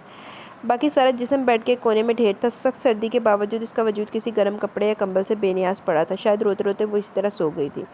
दरवाज़ा खुलने और उमर के अंदर आने पर भी इसकी आंख न खुली, यूँ जैसे वो गनूदगी में हो। इसने आगे बढ़कर एहतियात से इसके बिखरे वजूद को उठाकर बेड पर लेटा दिया और पाइंती पर पड़ा गर्म कंबल खोलकर इसे उड़ा दिया और खुद बेड पर इसके करीब बैठकर निदामत से यकटक इसका चेहरा देखने लगा। वो दिल जो कुछ देर कबल इसके खिलाफ बदगुमानी से लबरेज था। वो इस वक्त नरम गरम जज्बात की आमाज का बन चुका था। इसकी आंखों में मखसूस मर्दाना चमक उभर आई। इसे अपने जज्बात पर कंट्रोल करना मुश्किल तर हो गया। पानी के करीब आकर अपनी प्यास पर बंद बांधना एक तकलीफ अमल होता है और उमर भी इस तकलीफ अमल से गुजर रहा था। इसके चेहरे पर अभी भी आंसुओं के मीठे मीठे निशान थे। नाक रोने के बायस सुर्ख हो गई थी। बालों की बहुत सी बिखरी आवारा लटों को उमर ने अपने हाथों से संवारा था और इस अमल के दौरान वो इसके दिल में उठते जज्बों के तूफान को इसने किस तरह रोका था, ये सिर्फ वही जानता था। तामीन, तुम क्या जानो कि तुम मेरे लिए क्या हो। अगर तुम जान जाओ कि मेरे जिस्म में आती जाती सांसों का नाम तामीन है तो तुम कभी भूले से भी मुझसे ऐसी कोई बात ना कहोगे जिससे हमारी जुदाई। इसने दिल ही दिल में इसे मुखातिब किया और फिर अपने जज्बात का गला घोंटता इसके चेहरे पर झुका और अपने तपते सुलगते होंठ इसकी सभी पेशानी पर रख दिए। प्यार की पहली खुशी, पहली ख्वाहिश, पहला अमली इजहार और पहला लम्स था जो मगर वो जिसके लिए ये सब कुछ था वो तो बेखबर गहरी नींद सो रही थी। इसे कनूती में भला क्या इदराक होता। उमर बोझल दिल लिए इसके कमरे से चला है। दरवाजे को दोबारा बंद करते दिल ने कितनी बार सरकशी और बेमानी पर उकसाया था। कितना दिल मचला था इसके नर्म नाजुक वजूद की नरमियों को अपने बाजू में भरने के लिए, इसके लबों के गदास को पन को महसूस करने के लिए। मन कितना बेकरार हुआ था। इसको एक नज़र देखने गया था सिर्फ इसलिए कि इसे देखकर सुकून से सोच सकेगा, मगर वहाँ से तो दर्द की एक नई लज्जत से आशना होकर आया था। वो शरन और कानूनन इससे सर से पाँव तक इसकी थी, मगर इस तरह वो इसे हासिल करना नहीं चाहता था। वो इसके प्यार की पाकीज़गी ही थी कि जैसे साबित कदम रखे हुए थे। सीने में भड़कते जज्बात के अलावा की बदौलत वो अब सुकून से सो ना सकता था। चले अम्मी, जल्दी से शानदार सा नाश्ता बना कर दें, आपकी लाडली भूखी प्यासी बैठी होगी। वो नहा धोकर बहुत निखरा निखरा सा लग रहा था। प्योर कॉटन के डार्क ग्रे कमीज शलवार में आस्तीनें कोनियों तक फोल्ड के वो बहुत फ्रेश लग रहा था। माथे पर बिखरे स्याह बालों का गुच्छा कल से अब तक थका देने वाली सोचों ने इसके जहन को परेशान करके रख दिया था, मगर अब वो हालात का नए सिरे से जायज़ा लेकर कुछ सोचकर मुतमिन हो गया था। इसलिए चहकते हुए किचन में दाखिल हुआ। रात को देर से सोने के बायस इन सब की आंख देर से खुली थी। देखो बेटा, मैं तुम्हें एक बार फिर कह रही हूँ, तुम इस बच्ची के साथ ठीक नहीं कर रहे। भाभी और शाज़मीन कल इतनी परेशान थी, वो तो मैं इन्हें जाकर मुतमिन कर आई थी, और अगर तुम्हारे अब्बू को मालूम हो गया तो सोचो वो इस बात का क्या रिएक्शन देंगे। मैं तो सारी की सारी जिम्मेदारी तुम पर डाल दूँगी। तुम मेरी सुनते ही कहाँ। गरम गरम चाय कपों में डालते हुए वो नाराज़ी से कह रही थी, अरे अम्मी आप फिक्र मत करें, आपकी लाडली मेरी भी कुछ लगती है। जा रहा हूँ आपकी बहू को अपने हाथों से नाश्ता करवाने, बकौल आपके प्यार और मोहब्बत से समझाने। हाँ, जैसे लेकर भी इतने ही प्यार से आए थे। इनका लहजा बददस्तूर था। मैं तो प्यार से लेकर आने को कब से जी जान से तैयार हूँ, मगर आपकी लाडली ही आने को तैयार नहीं तो मैं क्या करूँ। अच्छा ये बताओ, कब तक इसे यूं यरगमाल बना कर रखोगे। इन्होंने इसकी बात नज़रअंदाज करते हुए तंज से पूछा, और इसके इस तंज ने उसे तड़पा ही दिया। प्लीज़ अम्मी, मैंने इसे कोई यरगमाल नहीं बनाया। इसकी हरकत पर मुझे इतना गुस्सा आया कि मैं बगैर सोचे समझे इश्तियाल में आकर इसे ले आया। इसने शर्मिंदगी से कहा, फिर कतई लहजे में बोला, एक बात आप भी मेरी सुन ले। मैं हर तरह से ये मामला हैंडल करने की कोशिश करूँगा। अगर फिर भी इसकी वही जिद रही और वो मुझसे खुला लेने पर डटी रही तो मजबूरन मुझे इसे यहाँ रखना पड़ेगा। इसने कतई लहजे में कहा और नाश्ते की टेबल उठाकर आगे बढ़ने लगा। शर्म करो, ये पुलिस वालों के तौर तरीके और पूछगछ के असूल अपने थाने तक ही महदूद रखो तुम। अरे मैं कहती हूँ मुझे बात करने दो तुम बच्ची से। वो गुस्से से बोलती हुई इसके पीछे आई थी। नहीं अम्मी, आप इसके सामने इस वक्त तक नहीं जाएगी जब तक वो अपने कारनामे को अपनी गलती नहीं मान लेती। और अगर आप वो बात अधूरी छोड़कर सीढ़ियाँ चढ़ने लगा। हेलो माई स्वीट लव, क्या हाल है। खादिम आपके लिए नाश्ता लेकर आया। इसने अंदर दाखिल होते हुए सोफे पर बैठते तीबी से बैठी तामीन को देखकर कहा और फिर नाश्ते की ट्रे टेबल पर रख दी। आओ जाने उमर, अम्मी ने तुम्हारे लिए ज़बरदस्त सा नाश्ता बनाकर भेजा है और ठंडा करके तुम इस नाश्ते का मज़ा ख़राब मत करो। उमर ऐसे बात कर रहा था जैसे कुछ भी ना हुआ हो। इन दोनों के बीच इसका नरम लहजा देखकर कोई भी नहीं कह सकता था कि रात गुस्से और इश्तियाल में वो उमर नहीं बल्कि कोई और था। फिर बड़े इस्तेकाक से इसने सोफे पर इसके करीब फैल कर बैठते हुए ट्रे अपनी जानिब खिसकाई थी। मुझे नाश्ता नहीं करना, मुझे अपने घर जाना है। तामीन के अंदाज़े नशिस्त में कोई तब्दीली ना आई थी। हाल बता वो दिल जो उमर के रात के जहराना ज़ाइम के बदौलत थोड़ा सा खाइफ था, अब इसके नर्म लहजे पर अंदर ही अंदर मुतमईन हो गया था। पहले नाश्ता तो कर लो, फिर तुम्हें घर भी ले चलूँगा। उमर ने इसे यूँ बहलाया जैसे शादी के बाद मर्द अपनी बीवियों को बहलाते हैं। मुझे अपना मुकदमा खुद लड़ना होगा। इस तरह चीख पुकार से कुछ हासिल ना होगा। अगर कुछ हासिल होना होता तो वो हो चुका होता। कितना चीखी चिल्लाई थी मैं, कितना रोई तड़पी थी मैं, मगर कोई भी मेरी मदद को नहीं आया। किसी ने भी मुझे अपने घर से ज़बरदस्ती ले आने और इस कमरे में बंद करने पर उमर से बात पर्स ना की होगी। अम्मी, शाज़मीन और तो चची जान, सबको ये दोगला इंसान बेगुनाह लग रहा होगा, मगर मैं भी सबको इसके करतूत बताऊंगी। इसके चेहरे से पारसाई का निकाब उतारूंगी। चची जान जो समझती है कि मेरा बेटा नेक, शरीफ और पारसा है, इन पर भी इसकी असलियत खोल दूंगी। सर झुकाए खामोश बैठी तामीन ने सोचा, फिर सर उठाते फितरी हरदर्मी से बोली, नहीं मुझे नाश्ता नहीं करना, मुझे अपने घर जाना। तुम मेरे साथ ज़बरदस्ती नहीं कर सकते इस कमरे से और अपनी ज़िंदगी से आज़ाद कर दो मुझे। इसने इतना ही कहा था, मगर अगले ही पल भरपूर सुनाटेदार थप्पड़ इसके गाल पर पड़ा कि एक लम्हे को वो तेवरा ही गई। क्या कहा तुमने? हाँ बोलो, आज़ाद कर दो तुम्हें, यही कहा है ना तुमने। वो गज़बनाक होकर इसकी जानिब पड़ा था। इसका तेवर देखकर तामीन एक लम्हे को डगमगाई थी, मगर फिर इसी हरदर्मी से चीख उठी, हाँ आज़ाद कर दो मुझे, नहीं रहना चाहती मैं तुम्हारे साथ। एक दोगले धोखेबाज इंसान के साथ ज़िंदगी गुजारने से बेहतर है कि मैं गम गुस्से की इंतहा में से बोला ही न चाह रहा था। कौन कौन दोगला और धोखेबाज इंसान है? इसकी बात ने उमर को चौंकने पर मजबूर कर दिया। तुम दोगले और धोखेबाज इंसान हो। तुम क्या समझते हो कि मैं तुमसे और तुम्हारी नई मसरूफियत से नावाकिफ़ हूँ? शीबा हसन, यही नाम है ना तुम्हारी नई मसरूफियत का? ओह, शीबा हसन का नाम सुनकर बस वो एक पल को ठिठका था। अब ये मत कहना उमर हयात कि तुम इस नाम की किसी लड़की को नहीं जानते, क्योंकि इस नाम की लड़की के साथ मैं खुद तुम्हें देख चुकी हूँ। इस दिन जब मैं तुम्हारे पास आई थी तो तुम इस वक्त इस लड़की के साथ बात कर रहे थे ना, और मैंने तुम्हारी सारी बातचीत सुन ली थी, मगर फिर भी मैंने अपनी कानों सुनी बात को झुटला दिया। मेरा एतबार इतना कमज़ोर न था कि एक पल में टूट जाता, मगर इस दिन तारिक रोड पर खुद अपनी आंखों से मैंने जो कुछ देखा, इसके बाद मोहब्बत की जिस मंजिल का पता बताकर मुझे अपनी हमराही में लेकर चलने का जो वादा तुमने मुझसे किया था, वो वादा तुम निभाओ इस शीबा हसन के साथ, वो वादा निभाओ तुम इस शीबा हसन के साथ रहे हो। फिर भी कह रहे हो कि कौन धोखेबाज? बताओ कौन, क्यों मेरे एतबार को रेज़ा किया तुमने? क्यों मुझे धोखा देते रहे? जब तुम्हारी मंजिल ही वो शीबा हसन थी तो फिर क्यों मुझे इस मंजिल तक पहुंचने के सुहाने ख्वाब दिखाते रहे? क्यों मेरी ज़िंदगी बर्बाद की? क्यों मेरे अंधे एतमाद का खून किया? बोलो क्यों? बोलते बोलते इसकी आवाज़ भर आ गई। बस, वो पूरी शिद्दत से हाथ उठाकर बोला। लहजे में कल वाली घन गर्ज आ गई थी। मैं बहुत सुन चुका हूँ तुम्हारी बकवास। एतमार और एतबार ही लफ्ज़ बोले थे ना तुमने।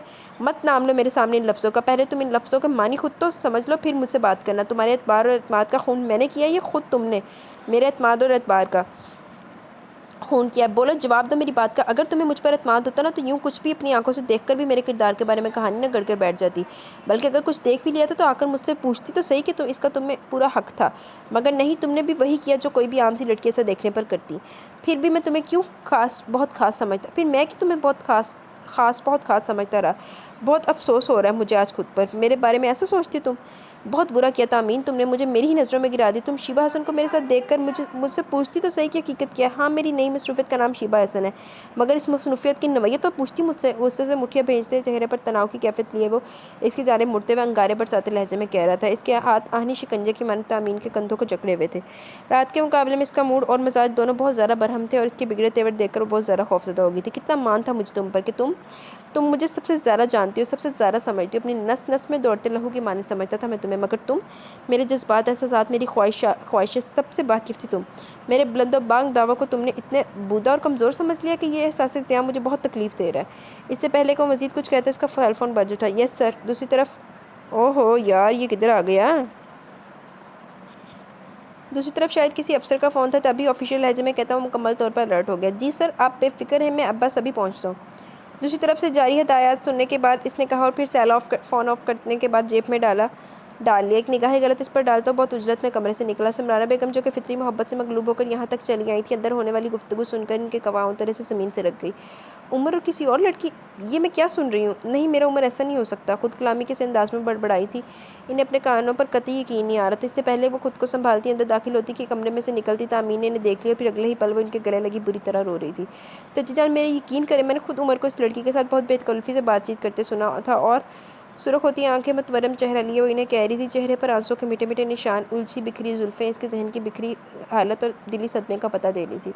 अपनी ज़िंदगी की सबसे बड़ी बाजी हारने का दुख शायद इंसान को इसी तरह शिकस्ता पा कर देता होगा जिस तरह इस वक्त तामीन थी। ये भी तो हो सकता है बेटा कि वो किसी और से बात कर रहा और तुमने समझ लिया कि इन्हें तामीन की बात पर किसी तौर यकीन ना आया। ना जाने वो ऐसा क्या कहते हुए खुद को यकीन दिला रही थी या तामीन को। चची जान, अगर मैंने कानों सुनी बात छुटला भी देती तो इसका क्या करती जो मैंने अपनी आंखों से देखा था? बात करते करते इसकी आवाज़ बैठ गई। मैंने खुद उमर को देखा था इस लड़की के साथ। वो इतनी बेतकल्फ़ी से इसके साथ बोलते बोलते वो चुप हो गई, मगर रोना बदस्तूर जारी था। समराना बेगम इसकी कैफियत को अच्छी तरह समझती थी। वो जानती थी कि तामीन जैसी लड़की उमर के बारे में इतनी बड़ी बात ऐसे ही नहीं कह रही है। यकीनन कोई बात है जिसने इसे ये सब कुछ करने पर मजबूर किया था, मगर क्या करती कि दिल ये भी मानने को तैयार न था कि इनका उमर और किसी और लड़की के साथ तामीन के लिए इसकी दिल में मौजूद मोहब्बत से वो नावाकिफ़ तो ना थी। फिर ये सब कुछ, अच्छा तुम रो मत, मैं बात करूँगी उमर से। इन्होंने न जाने इसे तसल्ली दी थी या खुद को। नहीं चाचा जान, कुछ भी कहने सुनने का वक्त अब गुजर गया। रिश्ते ज़बरदस्ती निभाए जा सकते हैं, मगर मोहब्बतें ज़बरदस्ती निभाई नहीं जा सकती, और मैं अपनी मोहब्बत को मज़ीद रुस्वा नहीं कर सकती। दोनों हाथों की हथेलियों से अपनी आंखें बेदर्दी से रगड़ती हुई बोली थी। मेरी जान, जैसा तुम चाहोगी बिल्कुल वैसा ही होगा, मगर जब तक कोई भी वाज़ेह बात या उमर की वाज़ेह रद्द-ए-अमल हम लोगों के सामने नहीं आता, तो तुम किसी से इस बारे में कोई बात नहीं कहोगी। बाकी इस बात की तह तक पहुँचना मेरा काम है, मगर इस वक्त तुम मेरे साथ चलो। वहाँ भाभी तुम्हारी वजह से बहुत परेशान होंगी। रात को मैंने तसल्ली तो दे आई थी, मगर अब सुबह हो गई और वो तुम्हारा बड़ी बेचैनी से इंतज़ार कर रही होंगी।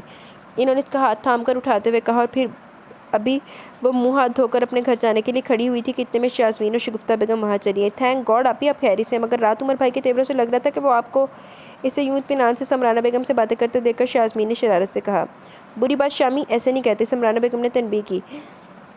तामीन, ये तुमने क्या हरकत किया? और उमर, पता नहीं तुम दोनों के बीच में क्या चल रहा है, तुम दोनों ने तो रात से मुझे परेशान कर रखा है, आखिर बताऊँ भी क्या बात थी? शगुफ्ता बेगम ने तंग आकर बिलाकर पूछ ही लिया। बात क्या होनी थी भाभी? असल में तामीन की दोस्त ने मजाक ही मजाक में तामीन की तरफ से उमर को खुलाकर नोटिस भेज दिया और उमर ऐसा बेवकूफ़ कि इसकी कोई भी बात सुनने बगैर गुस्से से इसे खींचता हुआ ले आया। बात तो इन दोनों के बीच रात को ही क्लियर हो गई थी, मगर मैंने ही तामीन को रोक लिया था। इसके कुछ भी बोलने से कबल समराना बेगम इसे नज़रों ही नज़रों में खामोश रहने का इशारा करती खुद बोल पड़ी। बात समझाने में इन्हें मलका हासिल था। तामीन, तुम्हें इस लड़की से दोस्ती करते हुए शर्म आनी चाहिए थी, जो मजाक में दूसरों के घर उजाड़ने से भी बाज ना आती हो। क्या हो गया था तुम्हें जो ऐसी लड़की से दोस्ती की? तामीन की क्लास लेने की बारी अब शगुफ्ता बेगम की थी। खुद पर जब्त करती वो खामोशी से सर झुकाए इनकी डांट सुनती रही थी कि इसके सिवा वो कर भी क्या सकती थी। जिंदगी बहुत बेकैफ हो गई थी, कोई खुशी कोई ख्वाहिश कुछ भी बाकी न रहा। यूँ लगता था जैसे इसकी हर खुशी का नाम उमर था, इसकी हर ख्वाहिश उमर से शुरू होकर उमर पर ही ख़त्म होती थी। और अब जब उमर ने इसके साथ बेवफाई कर दी थी तो लगता था जैसे ज़िंदगी में कोई रंग ही ना रहा हो, बहुत गुमसुम सी हो गई थी। इस बात को 2 दिन हो गए थे और इन 2 दिनों में उमर ने ना ही इस किसी किस्म का फ़ोन पर रब्ता करने की कोशिश की और ना ही वो खुद आया। और यही बात इसे अंदर ही अंदर तड़पा रही थी, गोया अपने किए पर इसे किसी किस्म की कोई पशेमानी ना थी। मेरे साथ इतना बड़ा धोखा क्यों किया उमर? क्यों मुझे बेवफाई की दलदल में धकेल दिया? खिड़की के पट से माथा टेके वो बाहर शहर में यकटक देखते हुए बेख्तियार हो दी। इस वक्त घर पर कोई न था, आज संडे था, छुट्टी होने की वजह से चूँकि शाज़मीन घर पर थी इसलिए शगुफ्ता बेगम इसे लेकर करीबी मार्केट तक गई थी। ज़रूरी सामान की खरीदारी के लिए वो घर में अकेली अपनी किस्मत की बदनसीबी पर मातम कर रही थी। उमर की बेवफाई से अंदर ही अंदर तड़पा रही थी, अगरचे इसकी खामोशी को शगुफ्ता बेगम और शाज़मीन ने महसूस किया था और इनके पूछने पर इसने इन्हें टाल दिया कि केस की वजह से उलझन का शिकार हूँ। दूसरी तरफ रज़ा हाउस में रोज़ाना चक्कर लगाने वाले उमर की गैर हाज़िरी को भी सब ने महसूस किया था और इसे बास पुरस करने पर इसने मसरूफियत का बहाना कर दिया। दोनों के उलझे रवैये सबके लिए परेशानी का सबब थे, मगर दोनों ही अपनी अपनी ज़िंदगी कुछ भी अपनी अपनी जगह कुछ भी बताने को तैयार न थे। चची जान, आप तो कह रही थी कि मैं उमर से बात करूंगी, मगर आज 3 दिन गुजरने के बावजूद भी आपने मुझसे कोई रब्ता ना किया। क्या आप भी उमर की खुदसरी के आगे हार गई हैं? आंखों से आंसू मोतियों की लड़ी की सूरत बह रहे थे। मां, फ़ोन की बेल बजी। अपने आंसू बेदर्दी से साफ करती वो फ़ोन स्टैंड की तरफ बढ़ी। हेलो। रोने की वजह से भारी होती आवाज़ के साथ इसने बमुश्किल हेलो कहा। अस्सलाम वालेकुम भाभी, कैसी हैं आप? दूसरी तरफ एहसन ने आवाज़ पहचान कर कहा। वालेकुम अस्सलाम, मैं ठीक हूँ एहसन भाई, आप सुनाएं, आज कैसे याद किया? अपने लहजे को ज़बरदस्ती फ्रेश बनाते हुए इसने पूछा। वो दरअसल मैं पिछले 2 घंटे से उमर को ट्राई कर रहा हूँ, इसका सेल फ़ोन ऑफ है और इसका लैंडलाइन नंबर भी बिजी जा रहा है। काइंडली आप जाकर देखें कि मौसूफ़ कहीं अभी तक ख्वाब खरगोश के मज़े तो नहीं ले रही या फिर मुझे चकमा देकर खुद कहीं और निकल गया है। अजीब घावड़ी इंसान, इतनी बड़ी खुशी मिली है मगर ना जाने कि बुझा बुझा सा है। एक बार भी मैंने इसके चेहरे पर मुस्कुराहट नहीं देखी। अगर इसकी जगह मैं होता ना तो तुम्हारी खुशी के ना जाने क्या कुछ कर डालता। ऐसा नयाज की आदत थी कि बोलता था तो नॉन स्टॉप बोलता चला जाता था। अगरचे इन दोनों के डिपार्टमेंट अलग अलग थे, मगर गहरी दोस्ती होने की बदौलत इनमें खूब बनती थी। खुशी कौन सी खुशी? थक थक करते दिल और लरसते कामते वजूद को बमुश्किल संभालते हुए इसने पूछा। दिल अनजाने खच्चों का सोचकर सीने के पिंजरे में बुरी तरह फड़फड़ाया था। अरे आपको नहीं पता या फिर आप मेरे साथ मजाक कर रही हैं? इसके लहजे में हैरत नुमाया थी। मैं सच कह रही हूँ एहसन भाई, मुझे नहीं मालूम, प्लीज़ आप बताएं ना। कि इसका पूरा वजूद कान बन गया था। भाई उमर की प्रमोशन होगी, इतने खतरनाक और अहम केस को उसने इतनी होशियारी और बहादुरी से हैंडल किया कि ना सिर्फ हमारा डिपार्टमेंट बल्कि अफसरान 12 तक हैरान रह गया। अच्छा एक बात बताएं, आपने बड़ी स्क्रीन पर एन होने वाली नई अदाकारा शीबा हसन को देखा है? इसने रुक कर इससे पूछा। हाँ, क्या हुआ इसे? इस वक्त एहसन पर बेतना गुस्सा आ रहा था जो पहेलियाँ बुझवा रहा था। अभी तो इसे कुछ नहीं हुआ, मगर जल्द ही इसके साथ बहुत कुछ होगा। मेरा मतलब है कि अभी तो वो जेल की सलाखों के पीछे है, मगर जल्द ही पुलिस इसका रिमांड लेगी। क्या मतलब शीबा हसन जेल की सलाखें? आप पूरी बात बताएं ना। वो जितनी बेताब थी ये सब कुछ सुनने के लिए, एहसन इतना ही इसे बेचैन कर रहा था। ओफो भाभी, हम पुलिस वाले तो बाल की खाल निकालने में मशहूर थे ही, मगर आज पता चला कि वकील हजरात भी कुछ कम नहीं होते। दूसरी तरफ वकला पर तबसरा किया गया, फिर संजीदा तो बताया गया। असल में शीबा हसन का ताल्लुक चंदाबाई के कोठे से था और चंदाबाई के ताल्लुकात बड़े बड़े बासर लोगों से थे। बड़े बड़े सियासतदान इनकी मुट्ठी में थे और ये इन सियासतदानों और ब्यूरोक्रेट्स की पुष्ट पनाही थी कि बज़ाहिर नाचने गाने वाला अड्डा दर हकीकत में चंदाबाई की बहुत सी गैरकानूनी सरगर्मियों का मरकज़ था। इनमें बेसहारा और मजबूर लड़कियों को झांसा देकर बैरून मुल्क फ़रोख्त से लेकर हीरोइन की स्मगलिंग तक शामिल थी। बहुत से बड़े नाम इनके साथ शामिल थे, जिस पर हाथ डालना मुश्किल ही नहीं बल्कि नामुमकिन भी था। CIA के कई अफसरान इस केस के सिलसिले में सबूत हासिल करने में नाकाम हो चुके थे, क्योंकि चंदाबाई कोई मामूली औरत ना थी, बहुत शातिर और चालाक थी। इसलिए CIA के कई अफसरान को मुँह की खानी पड़ी थी। तभी उमर के पुरजोर इसरार पर अफसरान बाला ने यह केस उमर को सौंप दिया। जनाब उमर ने शीबा हसन को अपना मोहरा बनाकर तमाम सबूत हासिल कर लिया और उमर की असलियत से बेखबर बेचारी शीबा हसन ने मोहब्बत के झूठे खेल में खुद को बर्बादी की तरफ धकेल दिया। मुल्क कौम की सलामती के लिए उमर ने इस कदम को न सिर्फ अफसरान बाला ने सराहा बल्कि इसकी प्रमोशन भी कर दी गई है। इस आपने शायद अखबार नहीं पढ़ा, इस गिरोह की तमाम खुफिया सरगर्मियों का कट्टा चट्टा खोल कर रख दिया उमर ने। बस फिर इसी खुशी में हमने इसे ट्रीट मांगी थी, मगर लगता है जनाब हमें चकमा दे गए हैं। मगर मैं भी इसे छोड़ने वाला नहीं हूँ। संजीदगी से तमाम बात इसके गोशगुजार करता वो न जाने मजीद क्या कुछ कह रहा था, मगर वो सुन ही कब रही थी। हकीकत से उठते इस पर्दे ने इसके पैरों तले से ज़मीन खींच ली थी। शीबा हसन से उमर का एक ताल्लुक एक केस का हल करने की कड़ी थी, और मैंने समझा इसका पूरा वजूद शर्मिंदगी और नदामत से पसीने पसीने हो गया था। आपने शायद अखबार नहीं पढ़ा। एहसन के अल्फाज इसके करीब ही गूंजे, तभी इसने फ़ौरन टेबल पर पड़ा रोल किया हुआ अखबार उठा लिया। अखबार में जा बजा इस गिरोह की खुफिया सरगर्मियों का जिक्र था, और इनमें शीबा हसन का नाम भी शामिल फहरिस्त था। उफ़, ये मैं क्या कर बैठी। वो इस दिन की उम्र की बात याद आ रही थी जब वो नाश्ता लेकर अपने कमरे में आया था। मेरे अल्लाह, इसने अपना सर दोनों हाथों में गिरा लिया। मुझे उमर से माफ़ी मांग लेनी चाहिए, दिमाग ने दलील दी, लेकिन क्या वो मुझे माफ़ कर देगा? अगले ही पल दिल का वसवसा ज़ुबान पर आ गया। कितनी बड़ी गलती हुई मुझसे। इसे शीबा हसन के साथ देखकर मुझे चाहिए था कि मैं इसकी बाबत उमर से पूछगछ करती, मगर मैंने बजाय कुछ पूछने के सीधे खुला का नोटिस भिजवा दिया। अपनी ज़ात पर मेरी तरफ से मिलने वाली इस बेएतबारी ने इसे बुरी तरह तोड़ दिया होगा, मगर इस सब में मेरा कसूर क्या था? इसकी मोहब्बत की शिद्दत ने ही मुझसे ये सब कुछ करवाया था, और अब इसकी मोहब्बत की ताकत ही मुझे इससे माफ़ी मांगने और उसे मनाने पर मजबूर कर रही है। अब जब सारी गुत्थियाँ सुलझ गई थी, तो वो जहाँ खुद को हल्का फुल्का महसूस कर रही थी, वहाँ थोड़ी सी खौफजदा भी थी कि न जाने गुस्से में उमर ने इसके साथ क्या सलूक करे। खुला के नोटिस पर इसके रिएक्शन का सोच को वो एक बार फिर अंदर ही अंदर इससे खाइफ हो गई थी, मगर फिर कुछ सोचती हिम्मत करती वो हयात विला चली है। इसका अंदाज़ा सही साबित हुआ। वो लाउंज पे सोफे पर नीम दराज से मिल गया। ज़ाहिर टीवी पर नज़र जमाए हुए था, मगर जहन इसका कहीं और था। बड़ी हुई शेप, बिखरे बाल और लिबास की बेतरतीबी इसके उलझे जहन और बिखरी सोचों की गमास थी। आंखों की सुर्खी और हाथ में अधजला सिगरेट दोनों इसके रत-चोकों के गवाह थे। इसे इस हाल में देखकर तामीन का दिल कटने लगा था। अपने हाथों की उंगलियां में रोड़ती लब कुचलती वो धीरे धीरे आगे बढ़ी थी। गलती इसकी थी, सो माफ़ी भी इसे मांगना थी। वो नाराज़ था, सो मनाने में पहल भी इसे ही करनी थी। मोहब्बत के खोल में अगर अना आ जाए तो वो इसे खोल में दरारें डाल देती, और तामीन ऐसा हरगिज़ नहीं चाहती थी। उमर और अपनी मोहब्बत के इस खोल को वो अपनी चाहत से मज़ीद मजबूत करना चाहती थी। I am sorry Umar. सोफे की बैक पर रखे इसके बाजू पर अपना हाथ रखते हुए इसने कहना शुरू किया, मगर दूसरी तरफ इसका लमस महसूस करते एक झटके से उठ खड़ा हुआ। आंखों में अजनबियत और नागवारी की लहर थी। तुम यहाँ क्यों आई हो? ओह, अब समझा, तुम्हें अपने भेजे हुए नोटिस के जवाब का इंतज़ार होगा। बेफिक्र हो, 2-4 रोज़ में तुम्हें इसका जवाब मिल जाएगा। सुलगते लहजे में गहरा तंज करते हुए इसने कहा। नहीं उमर, प्लीज़ मेरी बात समझने की कोशिश करो। मुझे गलत फहमी हुई थी। I am sorry. मैं पूरतमंद लहजे में भरी अदालत और जज के सामने दलाइल देने वाली तामीन इस वक्त उमर के सामने अपनी सफाई बयान करते हुए बेख्तियार रो दी थी। अपनी गलती का एहसास इसे सर से पाँव तक शर्मिंदगी की दलदल में धकेल गया था। मैंने कहा था ना तामीन, रज़ा के रिश्तों में मोहब्बत ही सब कुछ नहीं होती, बल्कि मोहब्बत से ज़्यादा ज़रूरी चीज़ एतबार और एतमाद। और तुमने वो न जाने मज़ीद क्या कहने जा रहा था। किसी पल फ़ोन की बेल बज उठी और वो फ़ोन सुनने लगा। फ़ोन सुनने के बाद वो रिसीवर रखता वो तेज़ी से बाहर निकल गया। इसकी अजनबियत और बेगानगी ने तामीन को मज़ीद हरासा कर दिया। ज़बत की जब तमाम हदें दम तोड़ गई, तो वो समराना बेगम के सीने से मुँह छुपाकर बेख्तियार रो दी, क्योंकि एक वही थी जो इन दोनों के बीच होने वाले झगड़े से वाकिफ़ थी। ये एहसास इसे हर पल कचौके लगा रहा था कि उमर इससे नाराज़ है। इसने फ़ोन पर इसे माफ़ी मांगना चाहिए, मगर उसकी आवाज़ सुनते ही फ़ोन काट देता। सामना होने पर जल्दबाजी का मुजाहिरा करता वो तेज़ी से इसके पास से गुजर जाता। इसका सख्त दो टोक अंदाज़ किसी किस्म की ज़रूरत का मुजाहिरा करने से रोक रहा था। तभी वो बेख्तियार समराना बेगम के गले से लगी इन्हें हर इस बात से बाखबर करती चली गई जिससे वो खुद अच्छी तरह वाकिफ़ थी। मगर उमर के दो टोक रवैये ने इन्हें भी खामोश कर दिया। तभी उन्होंने तामीन से अब तक किसी किस्म की बात न की थी, मगर अब जब वो खुद हर बात से बाखबर हो गई थी, तो वो इसे तसल्ली देते हुए बोली, देखो तामीन, इसमें सिर्फ कसूर तुम्हारा है। जब तुम्हें उमर के बारे में कुछ ऐसा वैसा सुना था, ये देखा था, तो तुम्हें चाहिए था कि तुम खुद इसके पास आती और इससे बास-पुरस करती, क्योंकि ये तुम्हारा हक था।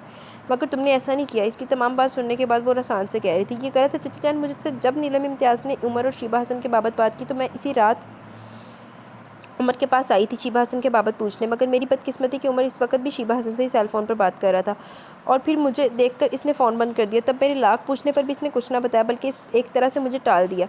फिर इसके बाद मैंने नोट किया कि इसकी तवज्जो मेरी ज़ात से हटती जा रही है। इसका रवैया मुझे बदला बदला महसूस होने लगा, और फिर जिस दिन मैंने इन्हें बेतकल्फ़ी से एक दूसरे के साथ देखा, इस दिन मेरी बर्दाश्त जवाब देगी। शायद मेरी मोहब्बत की इंतहा ये सब कुछ बर्दाश्त करने से कासिर थी।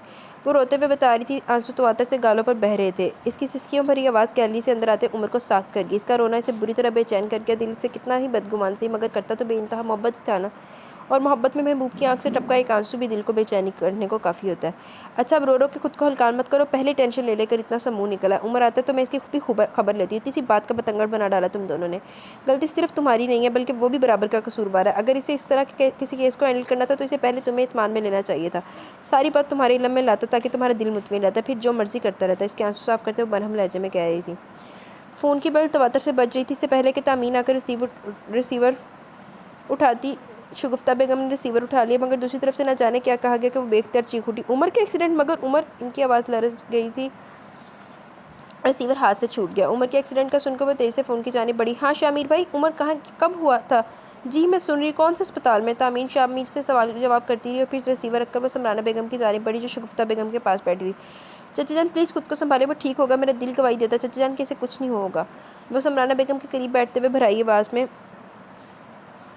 बोली थी। सबत का दामन मजबूती से थामे वो इन्हें तसल्ली और दिलासा देने की कोशिश कर रही थी, वरना दिल तो अपना भी चाह रहा था कि धाड़े मार मार कर रोए। अस्पताल पहुंचकर रिसेप्शन पर उमर के मुतालिक पूछकर वो ऑपरेशन थिएटर के बाहर खड़ी बेबसी से ऑपरेशन थिएटर के दरवाजे को यकटक देखे जा रही थी। आती जाती सांसें उमर की ज़िंदगी की दुआ कर रही थी। ऐ अल्लाह, मेरी इतनी सी गलती की इतनी कड़ी सज़ा मत देना। मैं तेरी अदना सी बंदी हूँ, मुझे अपनी रहमत से मायूस मत करना, मुझ पर अपना करम करना। ऐ मैं खुदावंद करीम, मेरे उमर को ज़िंदगी अता फरमा दे, मेरी ज़िंदगी में उमर को दे दे। वो बेआवाज़ रोई जा रही थी, आंसू उसके गाल भिगोते हुए कमीज़ में जज़ब हो रहे थे। यही हाल बाकी सबका था। प्लीज़ आप तो हौसला रखें। इससे पहले वो बेख्तियार होकर धाड़े मार मार कर रोना शुरू करती, शाज़मीन की आवाज़ उसे हवासों में ले आई। इसी पल ऑपरेशन थिएटर का दरवाज़ा खुला, डॉक्टर शामिर का चेहरा नजर आया। शामिर बेटा, मेरा उमर कैसा है? ज़्यादा चोटें तो नहीं आई से? वो ठीक तो है ना? समराना बेगम बड़ी बेसब्री से इसका बाजू थामे पूछ रही थी। प्लीज़ आंटी हौसला रखें, वो ठीक है, अब इसकी हालत खतरे से बाहर, ऑपरेशन कामयाब हुआ, आप दुआ करें कि जल्दी से होश आ जाए। डॉक्टर शामी ने इनके नहीब से वजूद को घेरे में लेते हुए तसल्ली दी, फिर इन्हें बेंच पर बिठाकर एक नज़र सबके चेहरों पर डालते हुए वो तामीन से बोला, ये क्या भाभी, आप भी रो रही हैं? अरे आप तो बहुत बहादुर हैं, पहुँचे जल्दी से अपने आंसू। कह रहा ना कि बिल्कुल ठीक है वो, बस ज़रा सा एक्सीडेंट हुआ, जल्दी ही इसे रूम में शिफ्ट कर दिया जाएगा। डॉक्टर शामिर के कहने पर तामीन ने जल्दी से अपने बहते आंसू साफ़ किए। शामिर भाई, वो हम इससे मिल तो सकते हैं ना? धड़कते दिल के साथ इसने बहुत आस से पूछा। अभी नहीं भाभी, अभी कुछ देर सब्र कर लें, जैसे इसे रूम में शिफ्ट कर देंगे आप इसे देख लेना, मगर कुछ से सब्र कर लें। डॉक्टर शामिर तसल्ली देकर दूसरी जानिब चले गए और इनके जाते तामीन ज़बत का दामन छोड़ बैठी। बेंच पर बैठी हुई समराना बेगम के कदमों में बैठते हुए बेख्तियार रो दी। चचा जान, मैं आपकी मुजरिम हूँ, मेरी वजह से ये सब हुआ होगा। कुछ हुआ है, मैं बहुत बुरी हूँ चची जान। इनके घुटने पर अपना सर रखे बेबसी से वो कहे जा रही थी। नहीं बेटा, कुछ नहीं हुआ तुम्हारी वजह से, तुम किसी की मुजरिम नहीं हो, जो जैसा होना है लिखा होता है वैसा ही होता है। हम अपनी तकदीर के लिखे से लड़ नहीं सकते। शुक्र करो बेटा कि अल्लाह ने इसे नई ज़िंदगी दी, और तुम रोकर नाशुक्री कर रही हो। जल्दी से अपने आंसू साफ करो। वो देखो शामिर इधर ही आ रहा है, वो क्या सोचेगा। इन्होंने इसे अपने कदमों से उठाकर सीने से लगा लिया। करीब बैठी शगुफ्ता बेगम ने रुमाल से इसका चेहरा साफ किया और करीब से गुजरती एक नर्स से पानी मंगवाकर इसे पिलाया। फिर जल्द ही उमर को रूम में शिफ्ट कर दिया गया। उमर मेरी जान, तुम ठीक तो हो ना? तुम्हें ज़्यादा दर्द तो नहीं हो रहा? जैसे ही इसे होश आया, समराना बेगम इसके वजूद पर झुकते हुए बोली थी। बेताबी का यही मुजाहरा शगुफ्ता बेगम ने भी किया। पूरे ख़ानदान की कुल कायनात और वारिस उमर ही तो था। अगर इसे कुछ होता था तो इससे आगे घर का कोई फ़र्द सोच ना सका था। समराना बेगम ने इस पर मोहब्बत भरे बुसों की बारिश कर दी थी। उमर ने नीम व निगाह कमरे में मौजूद तमाम अफराद पर डाली और वो दुश्मन जाए से अपने सराहने खड़ी आंखों में नदामत के साथ साथ दुख, तकलीफ और पशेमानी के मोती सजाए नजर आ गई। तभी डॉक्टर शामिर चलाया। उमर के चेकअप करने के बाद इन सब की तरफ मुड़ते बोला, आंटी ऐसा है कि रात को यहाँ पर इतने अफराद को रहने की इजाज़त नहीं होती, इसलिए आप घर चली जाएँ। उमर अब काफ़ी बेहतर है और फिर मैं भी रात को यहाँ पर होऊंगा। कहने को शामीन ने कह दिया, मगर घर जाने को कोई भी तैयार न था। तब बड़ी मुश्किल से शामीन ने घर जाने पर रजामंद किया था और सिर्फ तामीन को वहाँ ठहरने को कहा और ख़ुद इन सबको घर छोड़ने के लिए बाद वो वापस ड्यूटी पर आ गया था।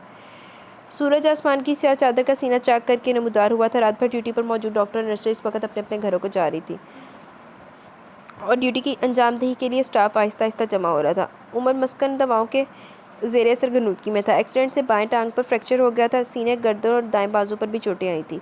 दाएं तरफ माथे पर खून से रंगीन पट्टी तामीन को अंदर ही अंदर तड़पाई जा रही थी। नींद से जागते हुए उन्होंने बेड के करीब कुर्सी पर बैठते इस वजूद को देखा जो रात भर से इसकी तरह एक पोजीशन में बैठी रही थी। रात से अब तक जब भी इसकी आंख खुली, हर बार इसने इसे रोते हुए देखा था। इसके आंसू इसे अपने दिल पर गिरते महसूस हो रहे थे। वो अपनी गलती पर या गलत फहमी पर इस हद तक परेशान और नादिम थी कि अब तो उमर को भी अपना गुस्सा और इश्तियाल बेजा लग रहा था। इसे इस तरह टूट कर रोते हुए इसने कब देखा था, मगर वो इस वक्त इसे चुप करवाने का कोई मोहब्बत भरा मुजाहिरा भी ना कर सकता था। तभी सर हिलाते हुए हल्का सा कर रहा था और वो जो मुसलसल होने में मगन थी अपना आप भूलकर इसके चेहरे पर झुक गई। अब इसने उमर की पेशानी पर हल्के से हाथ रखा ही था कि उमर ने पट से आंखें खोल ली और इसे यूँ आंखें खोलता देखकर न जाने तामीन को क्या हुआ कि वो इसके सीने पर सर रखते हुए बेख्तियार रोती थी। इर्द गिर्द से बेनियाज वो सिर्फ रोने में मसरूफ़ थी। तामीन यार, क्यों रोकर मेरे सब को कमज़ोर बना रही हो? मैं तो तुम्हें चुप करवाने के लिए कोई मोहब्बत भरा मुजाहिरा भी नहीं कर सकता। इसने अपना बायां बाजू इसके बालों में फेरते हुए मध्यम आवाज़ में शोखी से कहा। वो शोखी जो इसके मजाज का हिस्सा थी। तमाम तकलीफ़ों को भुलाई इसके लिए यही एहसास काफ़ी था कि इस वक्त तामीन अपनी फितरी शर्म हया को भुलाई इसके सीने पर सर रखे इसके बहुत करीब है। उमर, आप नाराज़ तो नहीं है ना मुझसे? आपने मुझे माफ़ कर दिया ना? उमर को यूँ बोलता देखकर इसने सर उठाते हुए पूछा और वो जो हमेशा इसे तुम कहकर मुखातिब करती थी ना जाने मुँह से कैसे आप निकल गया। ज़ाहिर है जाने मन, जो तुम एहतराम के साथ साथ इतनी मोहब्बत का मुजाहरा करोगी तो कौन काफिर होगा जो तुमसे नाराज़ रह सकेगा। वैसे तुम्हारे लिए एक ज़रूरी इत्तला है, परसों मेरे बाबा जान से बात हुई थी, वो कह रहे कि मैं एक दो दिन में तक पाकिस्तान पहुंच जाऊंगा और फिर इंशाल्लाह नए साल की इब्तिदा में ही हम दोनों हकीकी मानों में एक हो जाएंगे। नया साल हमारे मिलन का साल होगा। शौकी तरोताज़गी से बोलता वो तामीन पर इंकशाफ किए जा रहा था और इसकी बात पर सुनकर तामीन बेख्तियार खुद में सिमट गई थी। बदगुमानी और गलतफहमी के गर्द दिलों से झड़ चुकी थी। अब मोहब्बत का जहान आबाद था, मोहब्बत ही मोहब्बत थी। जी तो गाइज़, यहाँ पे हमारा ये खूबसूरत सा छोटा सा नावल अपने इख्तिताम को पहुँचा। कैसा लगा आपको ये नावल? मुझे तो बड़ा पसंद आया, छोटा सा सॉफ्ट सा नावल था। तो आप लोग को कैसा लगा? आप भी अपनी राय का ज़रूर इज़हार कीजिएगा। इंशाल्लाह कल मिलेंगे न्यू नावल के साथ। तब तक के लिए दुआओं में याद रखें, अपना बहुत सारा ख्याल रखें। अल्लाह।